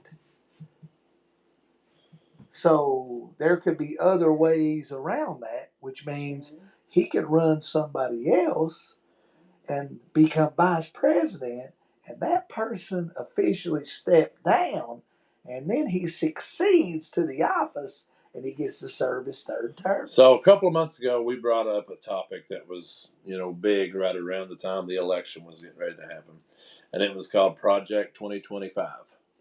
And, a lot of people's like, oh, it ain't going to happen. It ain't going to do this.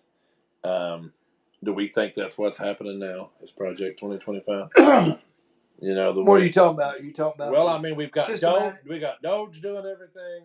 We've got the arrest of. I mean, a lot of the stuff that's currently happening kind of went along with what was being said in the Project 2025 thing. Even though Donald Trump had came out and stated on the campaign trail that he had nothing to do with it, and that he didn't. Okay, you want to talk about Doge? Doge is not a new program. Doge was a program that was started by Robert Barack. says he can't wait to see AOC's debate performances. Yeah, me either. Her and little Andy. At one point, if I had to choose between her and Andy, I would have to vote for her. I mean, she's dumber than a box of rocks, but I'd rather have her as Andy because I can't stand him at all. But, let me get back to that. Doge is not a new program. Doge was started by Barack Hussein Obama. It had another name. All Donald Trump is doing is using the programs that they created against him. That's all he's doing. He's just making sure that those programs are actually fulfilling the purpose that they were set out to do. That's all he's done. Oh, but yet, it's a new program and it's against the law. But when Obama did it, guess what? There wasn't an issue. Well, no, Obama can destroy the country and nobody cares. You know what the terror things is taken away from? You don't hear no more about Canada and Greenland becoming part of the United States. It's kind of like faded under the terror things. Is that a distraction? Well, there's a lot of distractions going on. There's a lot of stuff that keeps your mind preoccupied, And the reason they do that is because they've got certain objectives that they have to fulfill behind the scenes that are getting done. Okay. And a lot of these distractions may not necessarily be on the part of what I would call the white hats. I think it's people that want to draw attention away from something. So they do this stuff. And what ends up happening is it kind of sweeps through unnoticed and you don't even know about it. Like the White House putting out a statement about the lab leak and about COVID. Nobody even knows that it's there. It's on their webpage. They basically came out and told everybody exactly and admitted to what it was. But yet nobody talks about it. Media don't say anything about it. Well, hell no, media ain't gonna mention that. I mean, and like I said, I don't really want to go there because, like I said, I hope that we do not have another pandemic or plandemic, whatever you want to look at it. But information is being released, but they don't want you to see that. If the media company reported journalism the way they did many, many years ago, all this stuff would be talked about. But they don't Does because, that fall under Operation Mockingbird? yes, could very well be. Larry says, I bet there's not 10 people in Morgan County that can tell you who Kentucky's governor even is. But, well, in all honesty, if people didn't watch television, they probably wouldn't know. But, I mean, you flip over to a local news, all you hear about Andy this, Andy that, or... Well, you know, they're trying to get his publicity up. You know, if he's going to make a run at the presidency, he's got to be. You know, they've got to get his name out there. Donald Trump's not on the ballot. Donald Trump isn't on the ballot. Would you cast a vote for Andy Beshear? Why would you put me on the spot like that? Because I'm going to look right into the camera and say, no.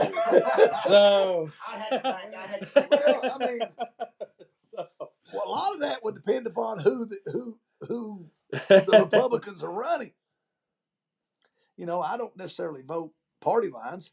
I vote for who I think is going to do the best I'm job. gonna I write mean, Sadie's name in if that's the There choice you I go. have. but Shit. well, Brianne says Trump is evil. WKYT special. So I mean, and I think that that's what I'm saying. Well, that's what I got cussed at yesterday on WKYT Facebook because I put something simple. They're like, well, this is the guy that you voted for. So now because he wants to rewrite the Constitution, you're pissed. I said I didn't say nothing about Donald Trump. I said the only thing I said is when does a local Kentucky news station tell local Kentucky news?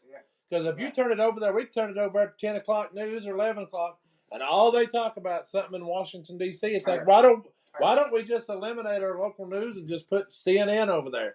You know? Robert says hell no. because they have See, to Robert create negativity. Put on the spot, towards- Robert said hell no. Okay, let me ask you a question. Matthew's vote for Andy. I've already seen it. What? You did not answer. Vote for Andy. I see how the You dodged the question. I did not. I said, who did you say the Republicans are running for office? J.D. Vance, Andy Beshear. Who do you vote for? I'm voting for J.D. Vance. No, that's not even right. Hallelujah. Damn it, Mitch McConnell, Andy Beshear. Okay, I would have a tough time. I'm writing Sadie's name. There you go, Robert. Mitch McConnell, Andy Beshear. So Robert's going to write his horse's name in because he would rather see him as. you know who I'll be voting for? Matthew Perry. Thanks, baby. I I get that vote. write in Matthew Perry. Yeah, because I probably wouldn't have to vote in that one. I just don't think I could do it. If I had to, if someone put a gun to my head and said, we're going to brutally massacre your ass if you don't choose one of them, I might. And in that scenario, I would probably vote for Andy Beshear over Mitch McConnell. But okay, well, let them put a gun to your head, and I'm going to get kicked off the air. But let them do it to you. Oh, they're Mr.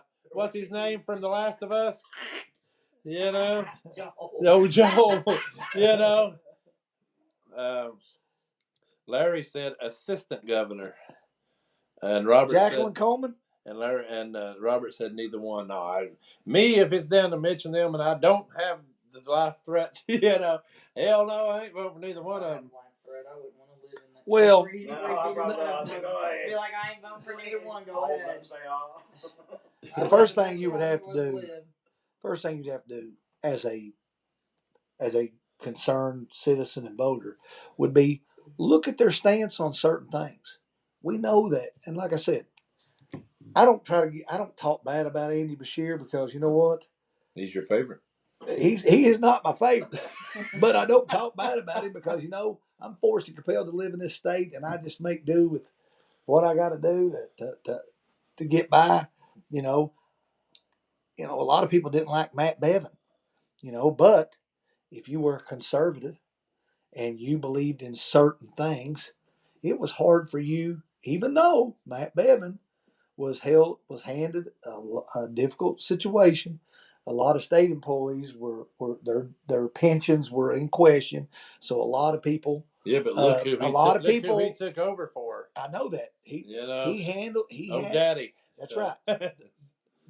Andy's dad borrowed extensively from pensions to pay for government projects here in Kentucky. He And hit wh- teachers' retirement. And Teachers' you're right, and retirement did has not, and been. with the promise that he would replace those funds, and did not. Right. So Matt Bevin inherits that problem.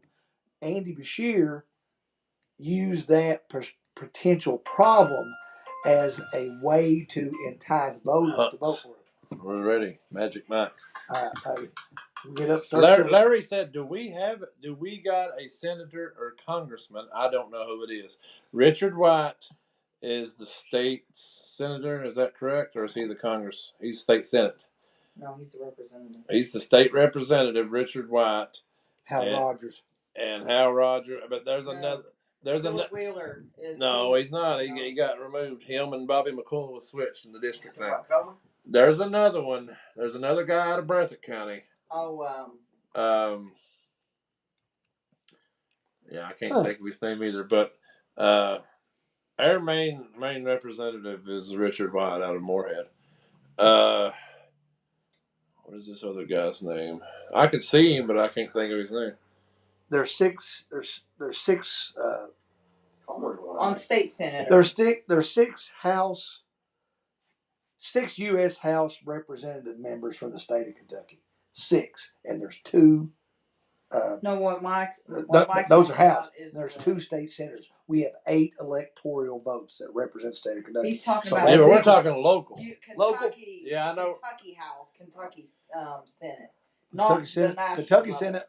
We voted for Richard White I know we've got Richard White, but there was another guy in our area. that's he like was a on- state something. He's a state senator. What was his name? There was one from I know Clay who you're talking County about. down there. I'm trying to think of his name. But I know like Hal Rogers, like I said, he's a representative. But I think he's like a U.S. He's U.S. He's a U.S. representative. He represents District Hal 6. Rogers is one of them guys that I don't even know exist until it comes time to vote, and he shows up on a ballot. Elections up, I know. It's like you never hear his name, you never see him anywhere, never know nothing about him. Brandon Smith. Brandon Smith. That's it. Yeah. That's it. Brandon Smith.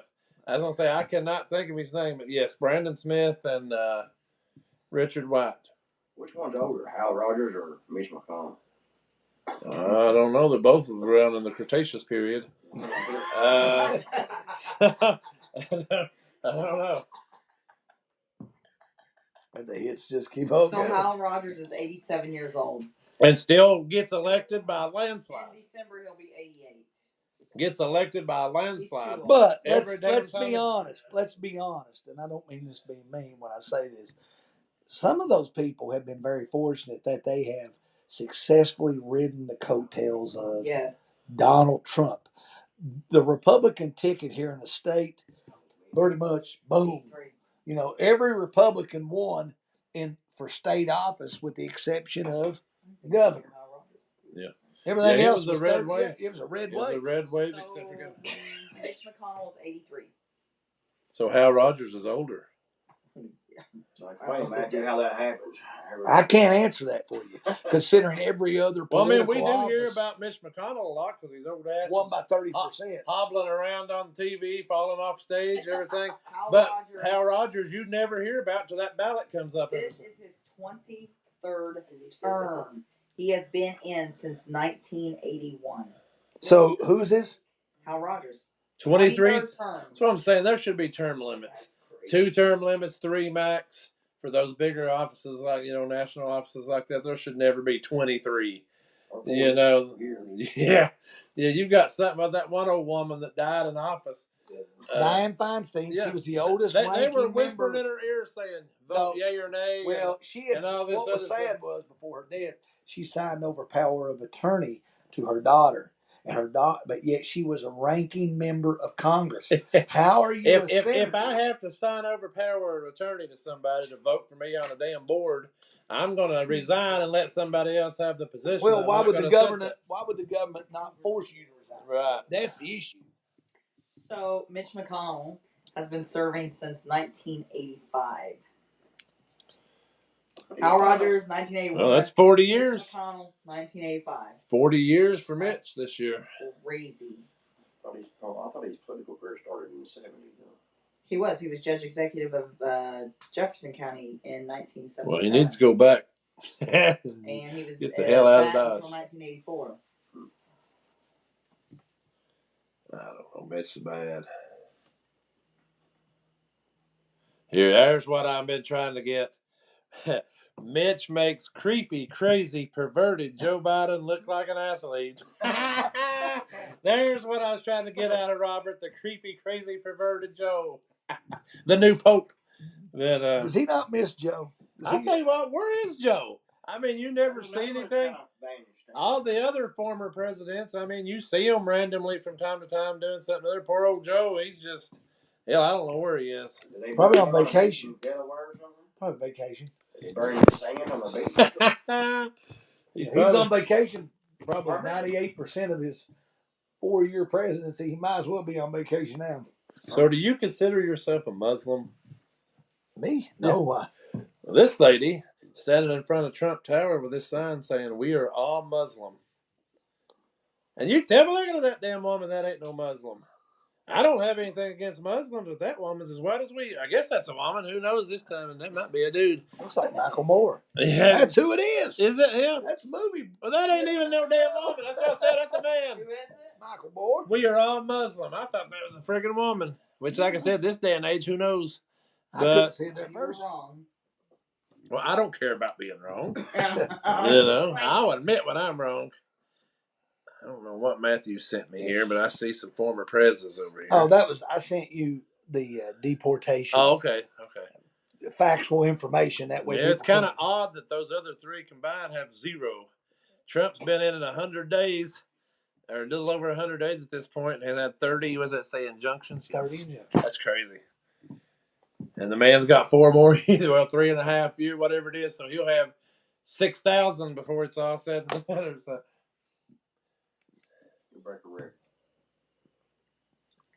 I got asked this question the other day. Everybody's probably wondering the name of this show. Why I would just call it that randomly. But I got asked the question the other day. Robert said I do miss the humor he provided. The idea that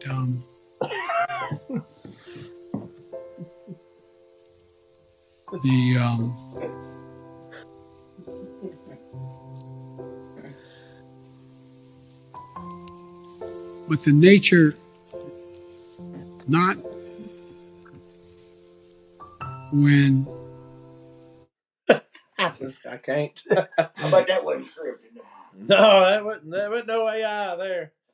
But someone asked me the other day, does smart water make you smarter? And I'm like, you know what? We're going to talk about it. So the other day, I just had to create the program real fast. I couldn't think of a name, and I just called it Smart Water. And the answer that I got when I researched it says, no, smart water does not make you smarter.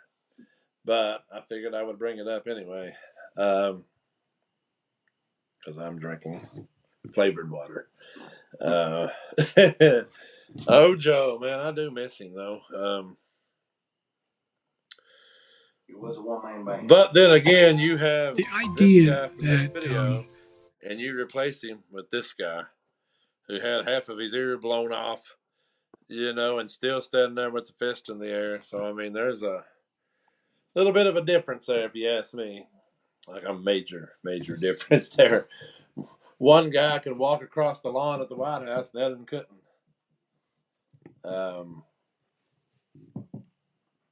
I don't know. I'm just ready for the hunk show, man. I just can't wait to get there. We talked to Doge moments ago. Medicaid and Medicare Administrator Dr. Oz says that millions of dollars in fraud are being exposed. Worse than the USAID. I don't know that. So, I mean... But if you turn on the TV, mainstream media is reporting, and specifically the Democratic Party is saying that Donald Trump is killing Medicare. Every day. Every day. They keep saying he's killing Medicare. Well, let me tell you this. Democrats have been raiding Medicare like it's their own personal piggy bank for many, many years.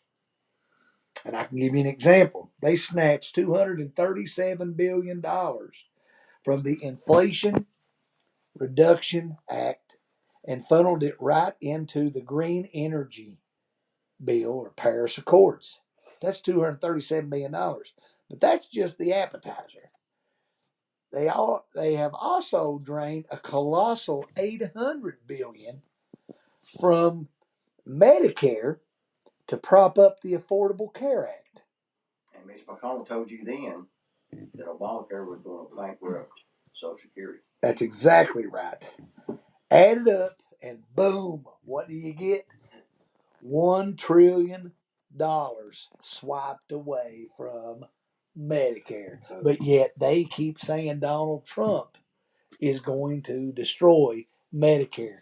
Looks like to me that it's the opposite of what is being reported. So they can say whatever they want. When you do your research, you'll find out, folks, that the truth is not being revealed by the mainstream media. Why do you think Donald Trump, for the last, 12 years, has called them what? Fake news. They don't tell the truth. Ain't it funny, in the last, say, 15, 20 years, how it used to be, everybody's like, oh, if it's on the internet, it's true. But now, if you look it up on the internet, you can't believe everything on the internet. It's funny how Well, it just depends on who says it, Well, that's too. true, too. If it comes from like a left wing something or other, it's got to be true. If it's the left wing media, it's got to be true.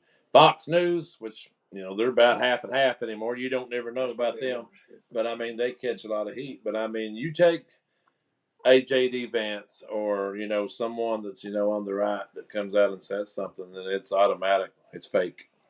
Donald Trump's a liar. Every day I see it across all social media. Donald Trump's a liar. He's a racist. He's all of this other stuff. Hell, his Easter bunny was brown. Joe Biden's was a big white one that had to lure and walk him across the yard. And, I kind of laughed at that because I'm like, Trump's had a brown colored Easter bunny. So it's like, yeah, he's pretty racist. Don't like, he's sexist, don't like women, but he's got more women in his administration than he does men. He's got blacks and Asians and, everything in that administration. Kash Patel is not even. If I'm not mistaken, and I'll say this, name one president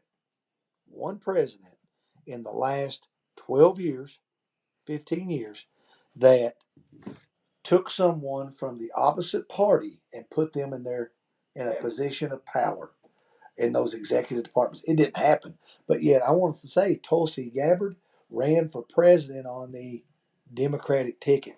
RFK Jr. ran for what? President on the Independent. He was Democrat and then went to the Independent. So right? what you've done is, if anything, you can sit and say Donald Trump is all about conservative Republican politics. No, he's actually crossed the aisle. So what he's done is he's allowed people in the Democratic Party and in the independents to be within his executive cabinet, and he's listening to those people, and he is bringing those parties together. He's not fighting against you, but yet you won't hear that on that Best thing mainstream you can media. do is won't leave hear that TV turned off. One day, Florida's state senator flipped from Democrat to Republican right on the floor, on their state floor the other day. Yes. I mean, and what's going to happen is you're going to see more and more and more of this because people in America need to wake up. And I don't mean that negative and mean, but they need to wake up. Sleep through The reason I say that is when you've got people in the Democratic Party, and I have nothing against Democrats, trust me, nothing, that are traveling to El Salvador. Well, now that maybe, yeah. To provide support, and you had one that said, I'm not returning until the El Salvador president allows this MS-13 Let's stay there is all I can come say. here. It's a hell of a trade for us. Oh, yeah. Stay there. I'm sure he's got room for him down there on them. Yeah. Roach motels. Stay right there. We don't want you here anyway. If you're that bad that you're going to turn down your own American people, which I saw. I can't believe Chad Likens had said it on here earlier. That he wishes that they would do more with like the homeless veterans and stuff. Instead of worrying about these people in El Salvador that are like murderers and everything like that. I agree with that. That we could do more for our own people, and who cares about those down there? And what did Robert say? Ain't Trump gonna do something, Matthew, for June to make it Veterans Month? I'm hoping he does. He should. I know they. Wasn't it supposed to be? Ain't that Pride Month or something? Or Juneteenth. something like that. And Pride Month. One of them Pride months he had actually changed to something Veterans Month or something. I don't know. Maybe it's something different, but I know it was something like that they would talked about. I'm sure that's gonna fly over. You know, he's probably catching a lot of flack too. President Trump announced this week that he will resume the collection of outstanding and defaulted student loan payments starting May 5th, 2025. See, what had happened during the Biden administration is he put a halt on all that. That people that were going to college and had accumulated all this debt were going to have to pay for it. And who was going to pay for it? American taxpayers. Well, here's what I'm going to tell you. You know, taxpayers who never went to college will no longer have to pay for the loans of those who did. And those loans will be sent to a collection agency who I read will garnish your wages, income tax, anything they need to be able to collect the money, to get that back. Which, I mean, you just like someone said, you take out a loan on a car or a loan to buy a house, you're paying the payments. What's any different than taking out a student loan? I mean, I got student loans, so I understand. I wasn't that lucky. I wasn't one of the lucky ones, that, Biden's, I never voted for him, so I guess he didn't like me. But he didn't take care of the rest of mine. But it's all right. I didn't want him to anyway. I'll remember that. But he'd be Daddy Joe to you if he did. So, but he did that for one reason. He wanted what? Votes. Here's the problem, and I don't mean this being mean. If I run up a debt on a credit card, or I run up a debt going to college, and you got hardworking Americans out here that are earning wages every day, they shouldn't have to bear the cost of paying that for me because I did that. And like I said, I'm not, and I know people are going to get mad and say, well, you shouldn't think that way. Why should we pay for anything that we're not benefiting from? We're paying for all these programs over in Afghanistan. When you put $40 plus million into a gas station that doesn't pump a single ounce of gas in Iraq and Pakistan, what good does that do us? Yeah, you're right. About like Sesame Street thing. Yeah, who cares about Sesame Street in Iraq or Iran Yeah. or Saudi Arabia, wherever it was? Let their own citizens fit the bill. who cares about condoms in Mozambique? Who cares? Yeah, I don't even know where that is. I don't want to see the world be overpopulated by those people. But I mean, the kids over there probably don't even know. And I'm talking about everywhere. If it is, You understand what I'm saying? Well, what? I said I'm talking about everywhere. I'm not just talking about Mozambique. I'm talking about everywhere. Well, it's funny because I said condoms in Mozambique. I understand. Shouldn't the condom go over Mozambique? Have you seen Leave it Mike there. where Matthew, how's that our problem? it's not our problem. It's not our problem. What I'm telling you is we've got away from American-centered values and American-centered initiatives. And what's happened is we fit the bill for all these countries and all these programs and all this stuff that is of non-relevance to us. Okay, I realize the kids in Iraq need to watch TV and need an educational program, but why should I have to fit the bill for that? Iraq needs to worry about that. That's US has to worry about their what I'm kids. saying. But we went over there and for 20 years we did what to that guy? Wasted money. That's what we did. We ravaged We it. got nothing and out of it. And in a sense of retribution is we're going to invest money in your society and rebuild it. We're still rebuilding Europe after World War II, and in 1945 World War II ended. We're still providing defense for those people. Yeah, so you think we're going to ever get out of Iraq? We wasn't in World War II as long as we were in Iraq. No. So it'd probably take forever.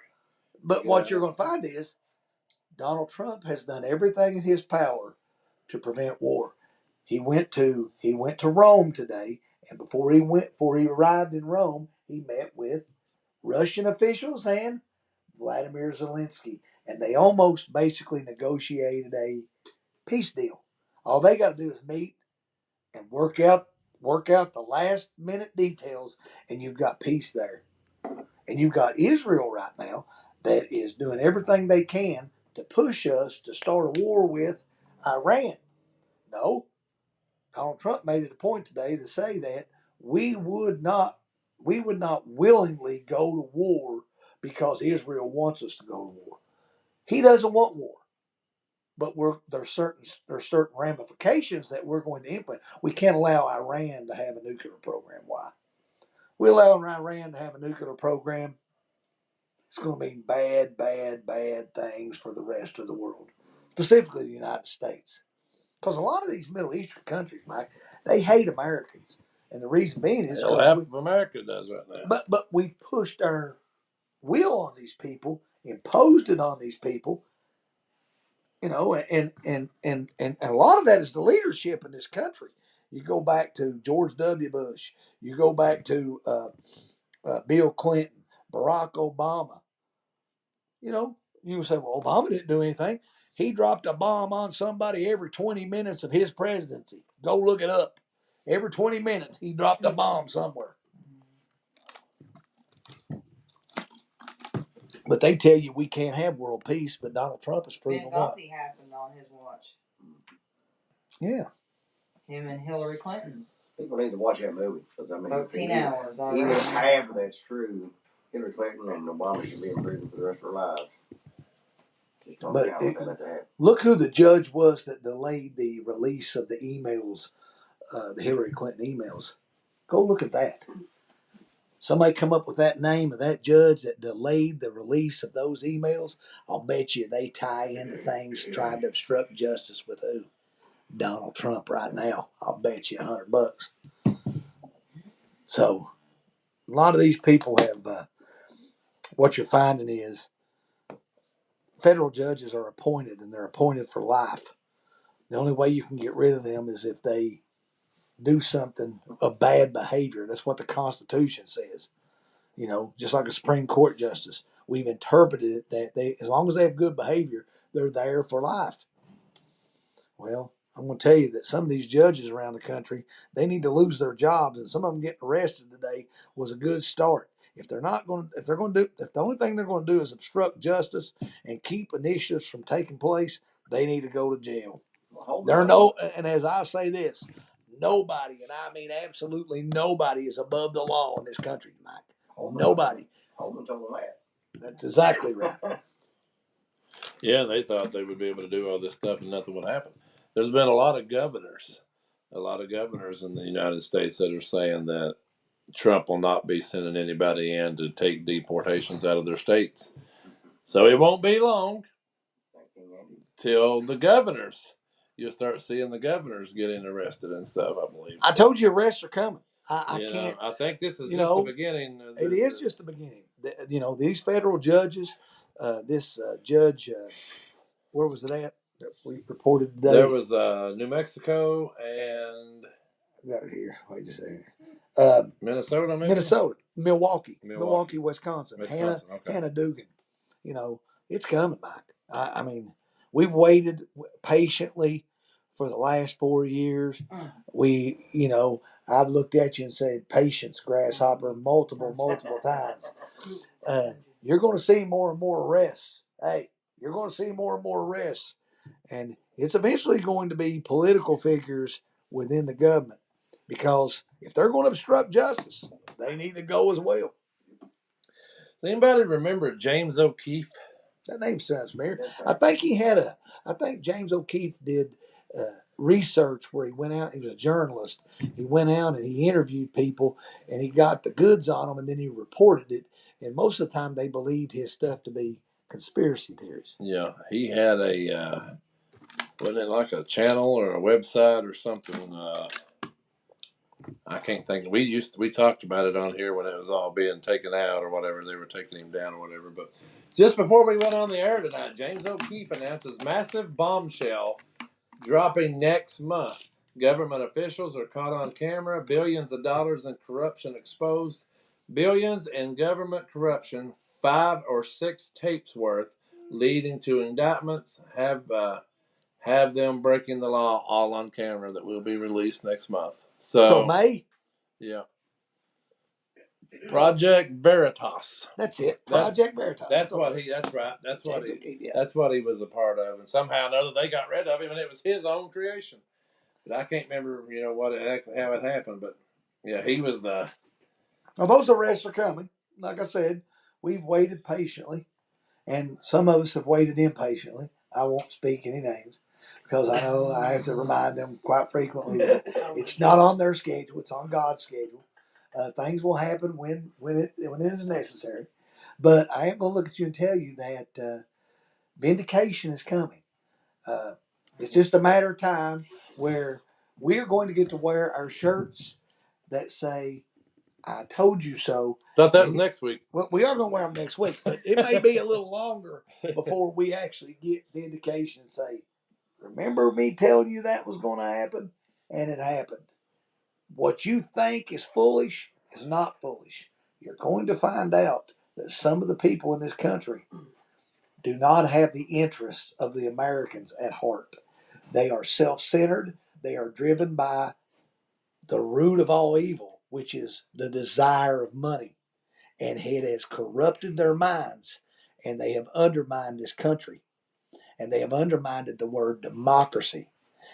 Rule of the people, by the people, for the people.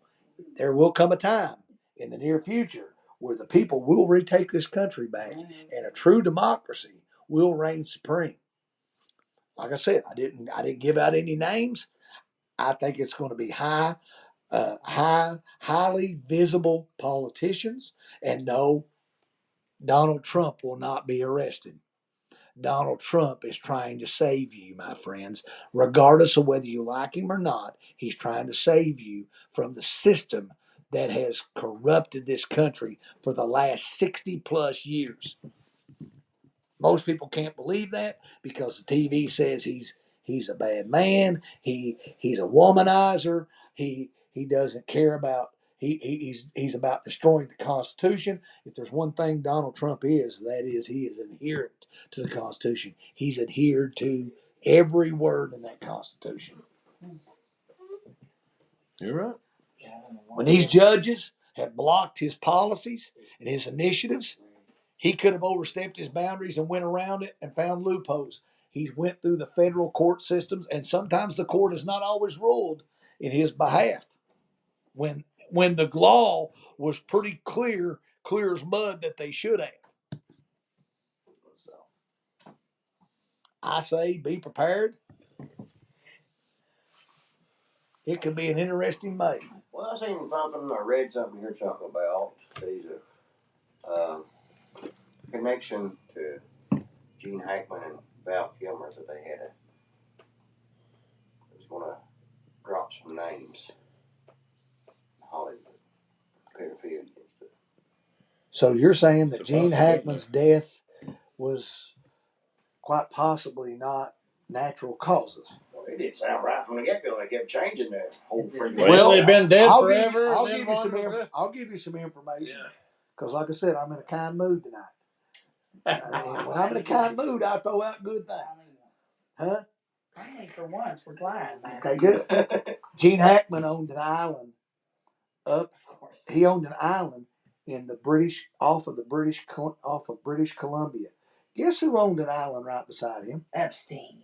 No, one Oprah Winfrey. Oh. Epstein's right hand Okay, woman. but Gene Hackman also owned a ranch in New Mexico. Guess who owned the adjacent property to his ranch? Epstein. There you go, Jeffrey Epstein. Imagine Maybe, just maybe, Mr. Hackman starred in one of the greatest basketball movies of all It's time. a doozy. Hoosier. It's a good one. My favorite shooter. Let her fly. 3, 2, 1, let her fly. May have seen things and not had the full support of the right people to speak out. But when it came time for him to reveal information, maybe, just maybe, somebody on the other side had to do what? Off him. I'll give you other names. Isaac Cappy. If you don't know who Isaac Cappy is, he played in various movies. He reported pedophilia. He called out people in Hollywood. Reportedly, he fell off a bridge in Arizona and got run over by a car.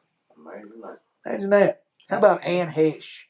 Anne Hesh played in Yeah, many movies. she set up on the gurney Yeah, on she live played. video. She actually starred in a documentary called "The Girl Next Door." Or the girl was it the Girl Next Door? Or the Girl on the 13th Floor or something?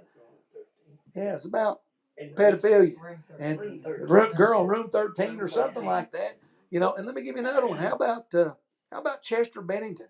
For those of you who know who Chester Bennington, he was the lead singer of Lincoln Park. Lincoln right? Park. Yeah. He and some of his friends, Chris Avicii and Chris Cornell, Avicii and Chris Cornell, were all releasing a documentary on sex trafficking and what happened to them. They miraculously committed Well, suicide. they committed suicide conveniently. I mean, I don't know how. I don't know You who can makes believe the whatever you videos want. to get it What about out. Paul Walker? Huh? What about Paul Walker? That's exactly right. Paul Walker's another one who visited Haiti and might quite possibly have discovered information about certain foundations in America. And what Can't happened to say her Paul name Walker? because you'll end up on the kill list, but I don't know what you're talking about. I don't know no kill list. Yeah, they're mysterious deaths. You know, fallen tree decapitation was one of them, and that person died of natural causes, and they were decapitated. Yeah. But it just seems to me very odd that a lot of these people die.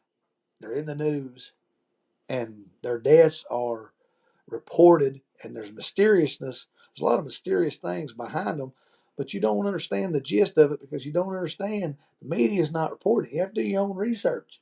Do your own research. You might find out these people, call me whatever the hell you want to call me. I don't care. I don't care what you call me. What I'm going to tell you is you do your research, you're going to find out it's substantiated that human sex trafficking has been a major problem in this country for going on 50 plus, 60 plus years. So, I mean, hell, when I was growing up, they were putting kids' pictures on the back of milk cartons. That's right. So here's what they said is that And I mean, sex trafficking that was at school. became more popular than drugs because you can only sell a bag of coke one time. You can sell a child, traffic them up to 10 times a day. Up to 10 times a day. So over and over if and you over. think it's not money making for people, it is. It's out there. It's happening. That's all you got to do. And it was a huge topic on this program 2 summers ago. The Sound of Freedom. You know, we talked about it and stuff. I mean, hell, if I ain't mistaken. And what did the media do I've to still that? got it. I still got it on here somewhere. And what did the media do with it? Oh, they tried to shut it down. They didn't want it in theaters. Conspiracy theories. They didn't want it in theaters. And hell, it's based on a true story. Yes. I mean, you could even watch all the documentaries with the real guy, you know, that, the movie portrays and everything where he does the real stories and stuff. Now, of course, they can't show a lot of the stuff that he's really seen in real life, but I mean, it portrays, the real stories and everything. I mean, it's disturbing. I left that day. I'm like, my God. You want to live in a country where you want to believe that stuff doesn't happen. But there are bad people in this world. I mean, there are bad people that will victimize a lot of people, young, innocent children and young, innocent adults, and the movie perpetrators get away with it. The movie predicted it. Well, the real life story was, I don't think they're going to get away with it. Americans will travel to other countries to buy children and then smuggle them back to the southern border to sell them here in the United States. If you guys want to live with your rose-colored glasses, one of the country with the highest participation in trafficking is the U.S. It's sickening. They said the U.S. was the highest. It was during the Biden administration. And like I said, I'm not talking bad about Biden, but it's the truth. 85,000 children, unaccompanied children, disappeared. In the country somewhere. It's like, boy, that's a lot of kids. Where do they go? Where they at? We still haven't been. We lose one kid on a playground or something other. We're a had lad. But how do you lose kids like that? 85,000. How do you lose 85,000 kids? Just like, hey, it has to be an organization of people working to make this happen. So while we're all sitting with our rose-colored glasses, there are children out there being trafficked right now for sex. Right now, there's a kid in the back of a truck, a back of a van. We all see those vans or whatever driving down the road. We're like, oh, yeah. But there's a kid somewhere. Some of them just could be in a regular vehicle like any of ours, just being transported to the next place to be sold. And I mean, it's just crazy. It's crazy to believe that that's a thing, but I would say it's probably bigger than the drug Didn't they find the some on a drug container epidemic. ship?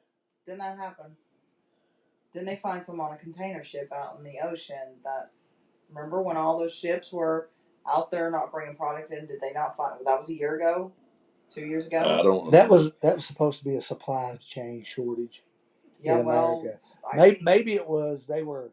I'm saying I think Maybe just quite possibly they were checking those containers to make sure what that there weren't there children weren't, on there, and and it was reported that there were. Oh, they'll find a way. Like I said, the guy that got caught at the border that was portrayed in the movie, which was a real event.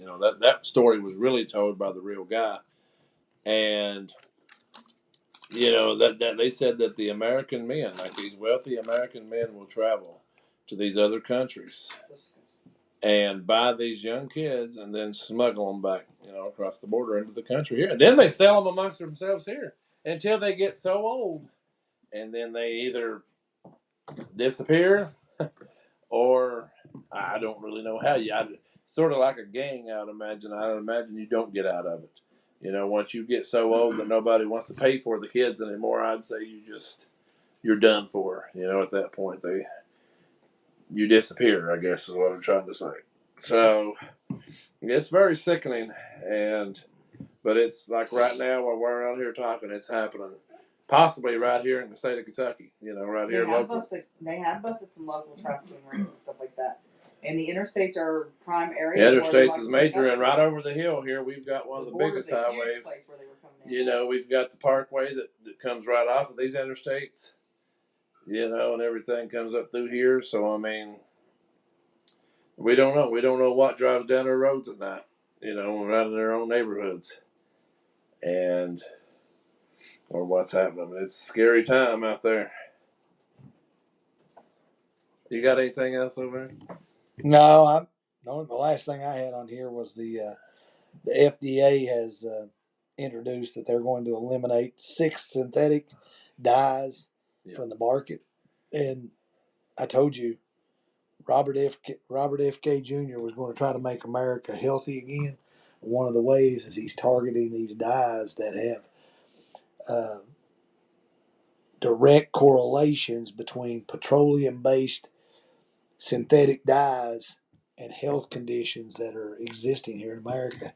And, according to Robert F. K. Jr., and this is his thought, is that our children here in America are under attack. They're under attack by companies that are using ingredients in specific foods that are causing harm to our children, that have increased elevated levels of ADD, attention deficit disorder, attention deficit hyper disorder. One big one is obesity.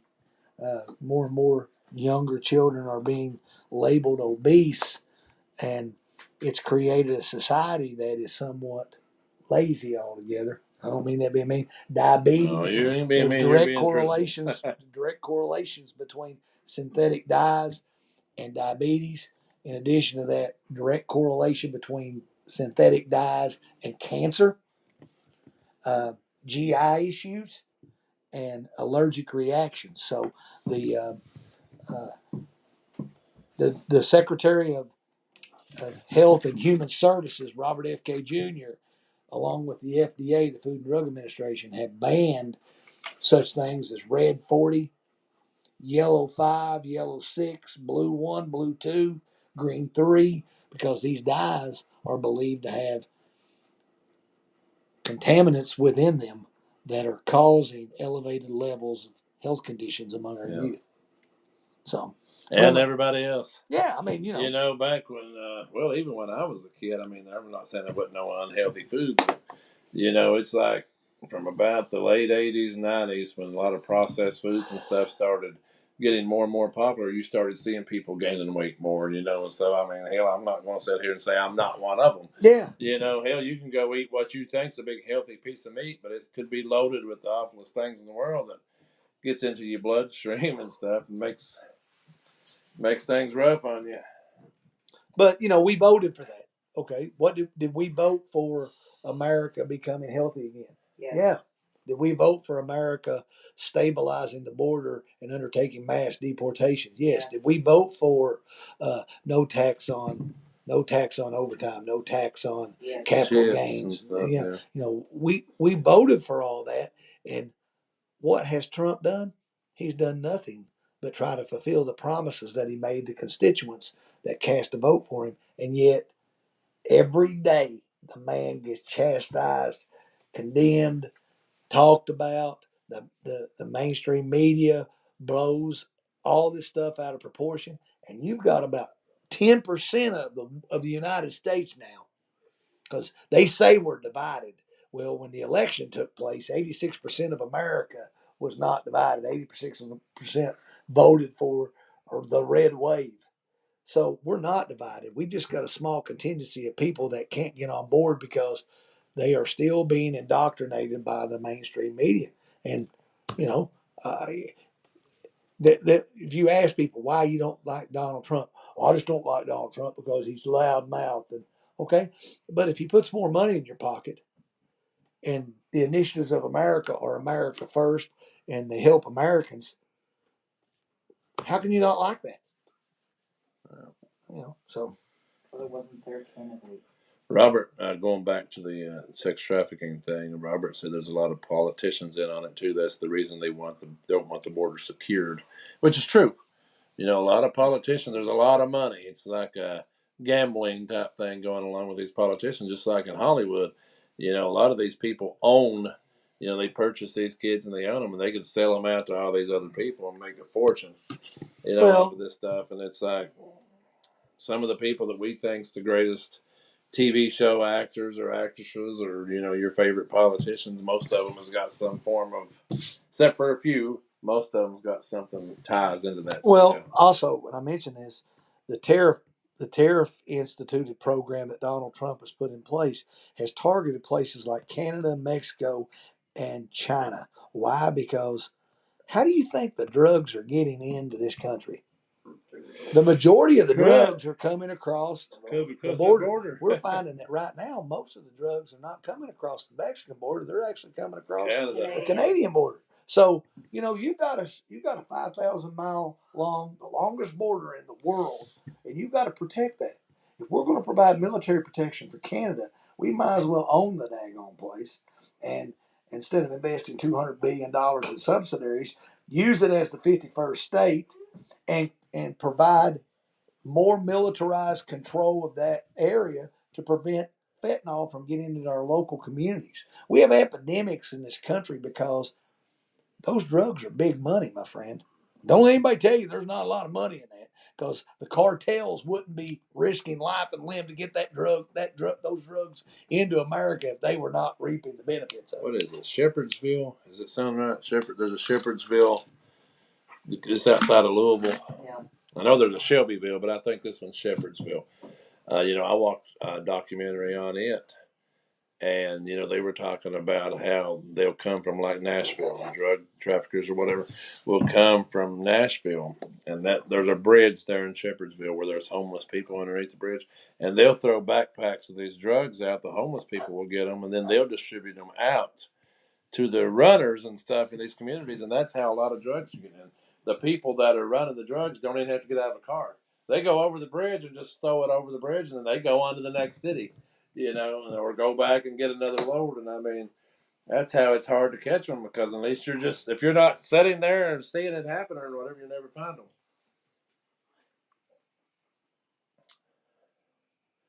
Griffith Family Farm is a great place to start when purchasing farm fresh foods to keep preservatives away. I mean, might be something to look into there. I know them. Is that the one out Flat Gap?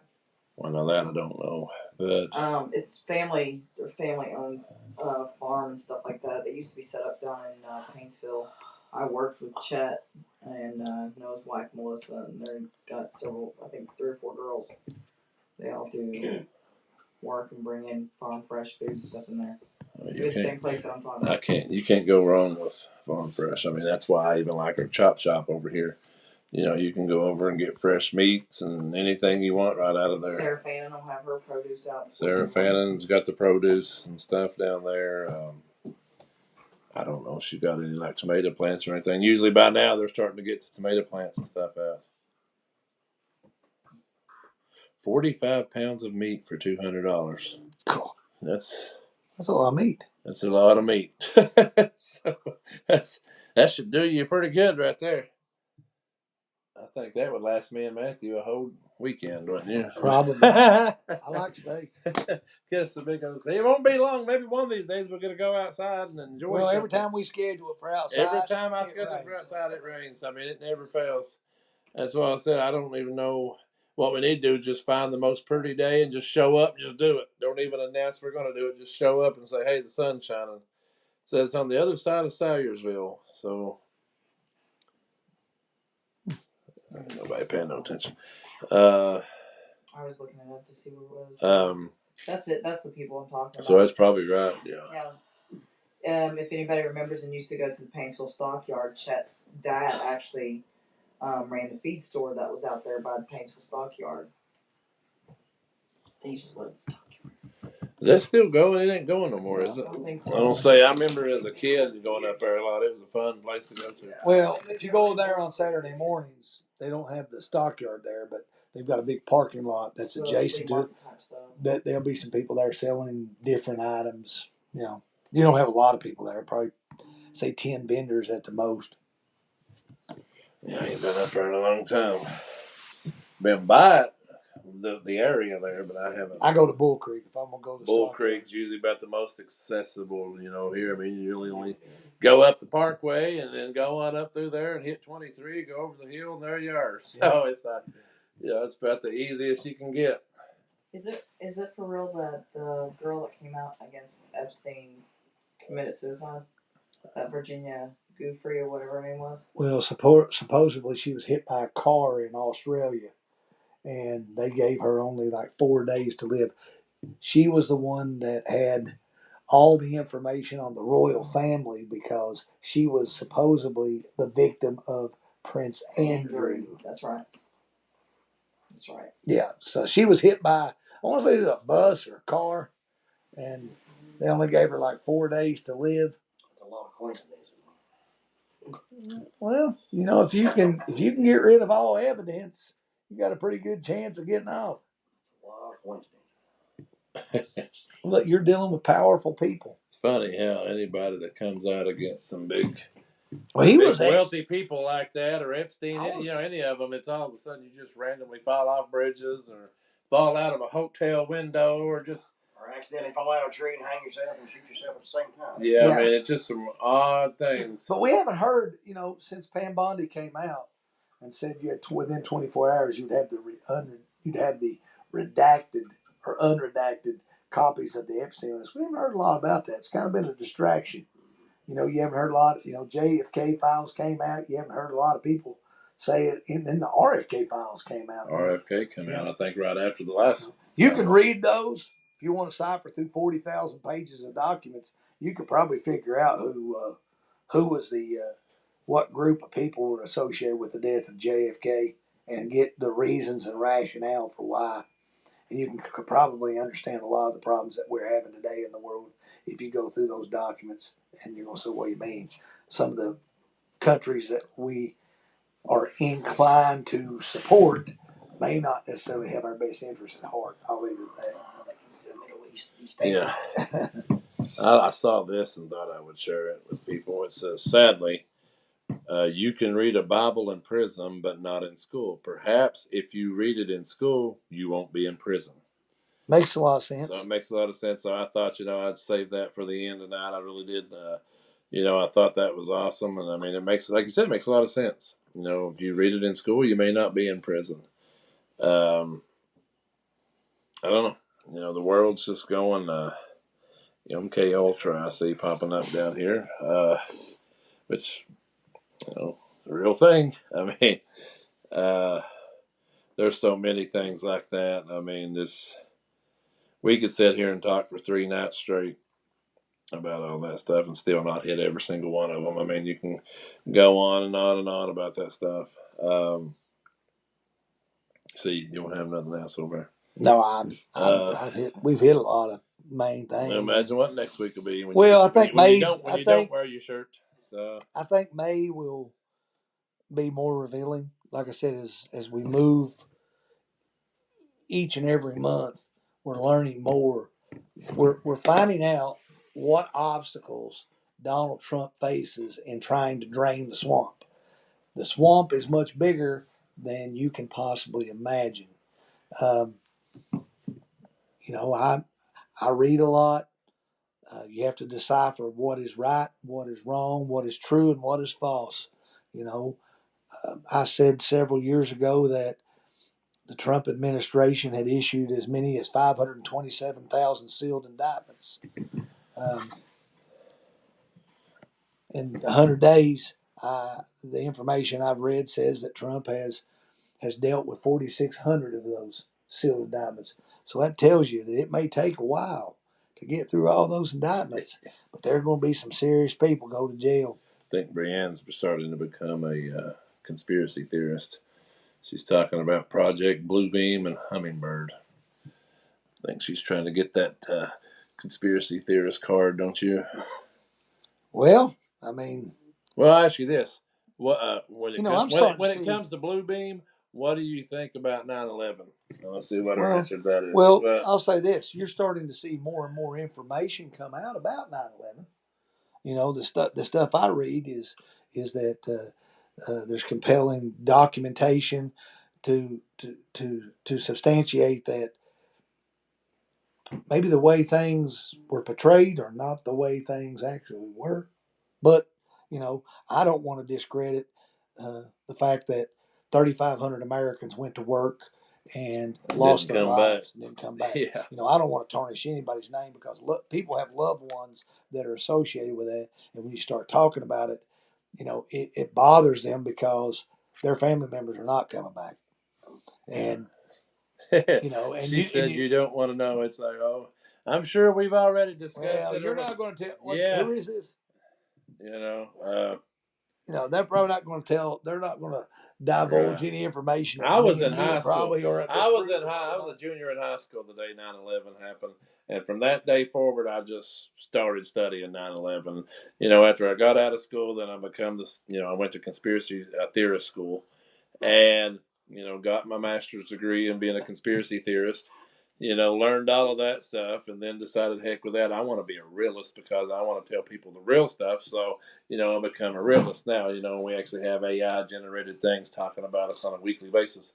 And, because we have to keep up with the, Well, you have the 9/11. The 9/11 files will be released to the American public. And I'll be excited for that one. You dive into that and consume yourself with, I'm going to say, because most of all of us thousands and thousands of pages of documentation, you're probably going to come away with a quite different, unless you were born belief than before you had 2000, after 2002.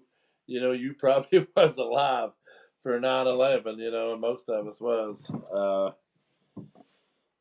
It's just ironic that Donald Rumsfeld goes on national television the day before and says $2.3 trillion is missing from the Department of Defense budget that can't be accounted for. The next day 9/11 happens, and you never hear about that $2.3 trillion again, ever again. Let's not forget about what Dick Cheney says, what this country needs is another Pearl Harbor. Yeah. So, you can, and the thing that, and then the World Trade Center, 7 that wasn't even nothing. I mean, hell, it wasn't even hit, and it fell. But the after effect and aftershock of the previous two buildings caused that building to fall. The guy that took out the insurance on. Yeah, Larry Silverstein, yeah, the owner of the World Trade Center. Yeah. There's a lot of information out there. It's just being able to decipher, figure out what's right, what's wrong. We wanted to do a lot of the Bluebeam and the Hummingbirds and the MK Ultras and all that. Like I said, we could sit here and do a show Operation Northwoods, Paperclip. We could sit here and go Operation High Jump. We can go on and on. Yeah, we could sit here and pick 5 a night and do them for 3 weeks in a row, 7 days a week, and still not hit them all. Let's not forget about Event 201 and Yeah. Operation Lockstep. Yeah. They're all There's- kinds of there's- stuff.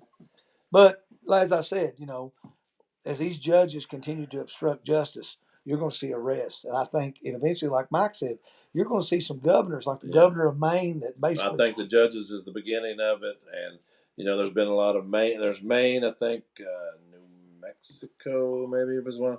There's a few of them out that way, that said that he would not come and do anything like. So, So I mean, they're going to show them.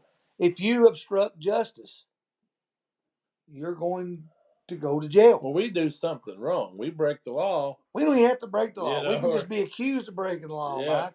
So I mean, I don't know what makes Hell, these we were people. called domestic terrorists by one of your fellow, your favorite viewers. Yeah, who's kind of disappeared, thank goodness. Since the mission was complete, they went back to FBI headquarters.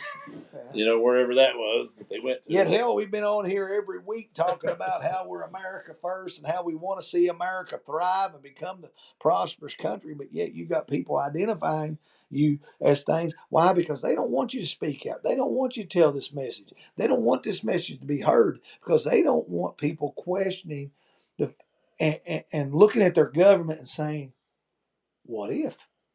Well, I mean, the last time that we heard from that individual, it was mainly attacking me personally, saying that they couldn't figure out why people voted for me and stuff for school board and stuff because I'm corrupt and trying to go against people and this and that.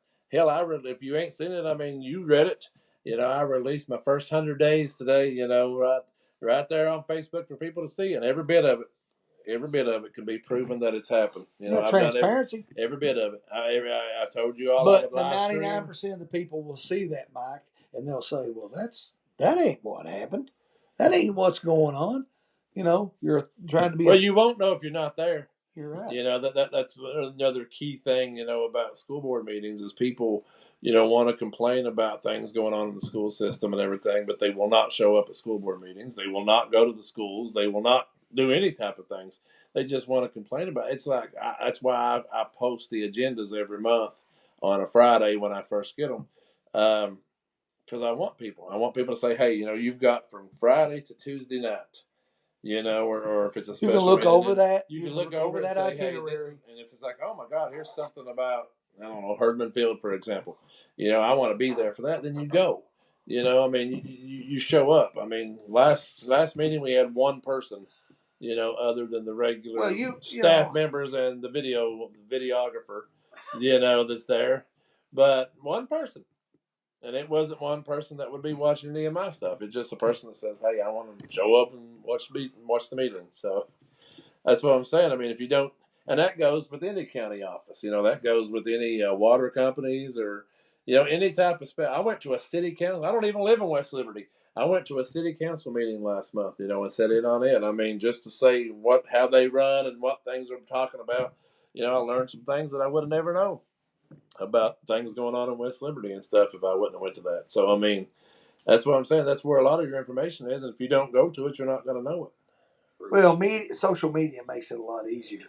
Why? Because those meetings can be broadcast to viewers, and all they have to do is watch it. That's all I have to do. Yeah. And with that being said, I think what we may do next week, we may do something a little bit different. Next week, I'm about afraid to say what night we'll be on because of the rain. But I think what we may do next week, I've seen so many people on here tonight. It started in the beginning, then a lot of people in the middle, and then there's been a few here at the end. There's been a lot of people wanting to talk about local stuff, like local. The school stuff's big right now. There's a big stuff going on with the school system right now. So that's, something that could be talked about. I want to intervene here. I don't want you ask about Virginia Guthrie. She died today by suicide. She died of suicide. Yeah. Of suicide. Suicide. Yeah, she committed suicide today. So I think what we'll do next week is we'll kick off the show next week talking about local stuff. Go with local for a while, dig in. I'll try to get as much information on local things. Someone asked me today, and I thought it'd be something really interesting to look into. Like at IGA has recently took up selling alcohol. How is the alcohol sales doing? I mean, are they making money with it? Or are they not making money? Try to figure out, like how, that was one of the big topics on the ballot last year. Was being able to see, what's going on with like the alcohol and different things. So I mean, if you're watching right now and you're one of those people that have a lot of those local things, get those questions ready. A lot of people bitching about the water bills. I don't know what to tell you about a water bill, but we'll talk about water bills. We'll talk about local stuff next week for the first 30 minutes, 45 minutes, whatever it takes. We'll kick off the show with local talk next week since there's a lot of people. If you know a lot of people that are watching that may not be watching right now, let them know that, and I'll post that. When I make the link and stuff for next week. We're usually on Thursdays. Thursdays, Fridays, somewhere through there. Give or take. A lot of times, we have to work around Aiden's schedules and stuff, rain and everything. But we will be on one day next week, one way or the other. And like I said, we'll do some talking about local stuff and everything like that. But until then, everybody enjoy your weekend. It's going to be a little cooler this weekend than what the weather has been recently. But if it ain't pouring the rain, you should still be able to get out and enjoy yourself. Get out, enjoy time with family, spend time watching some TV.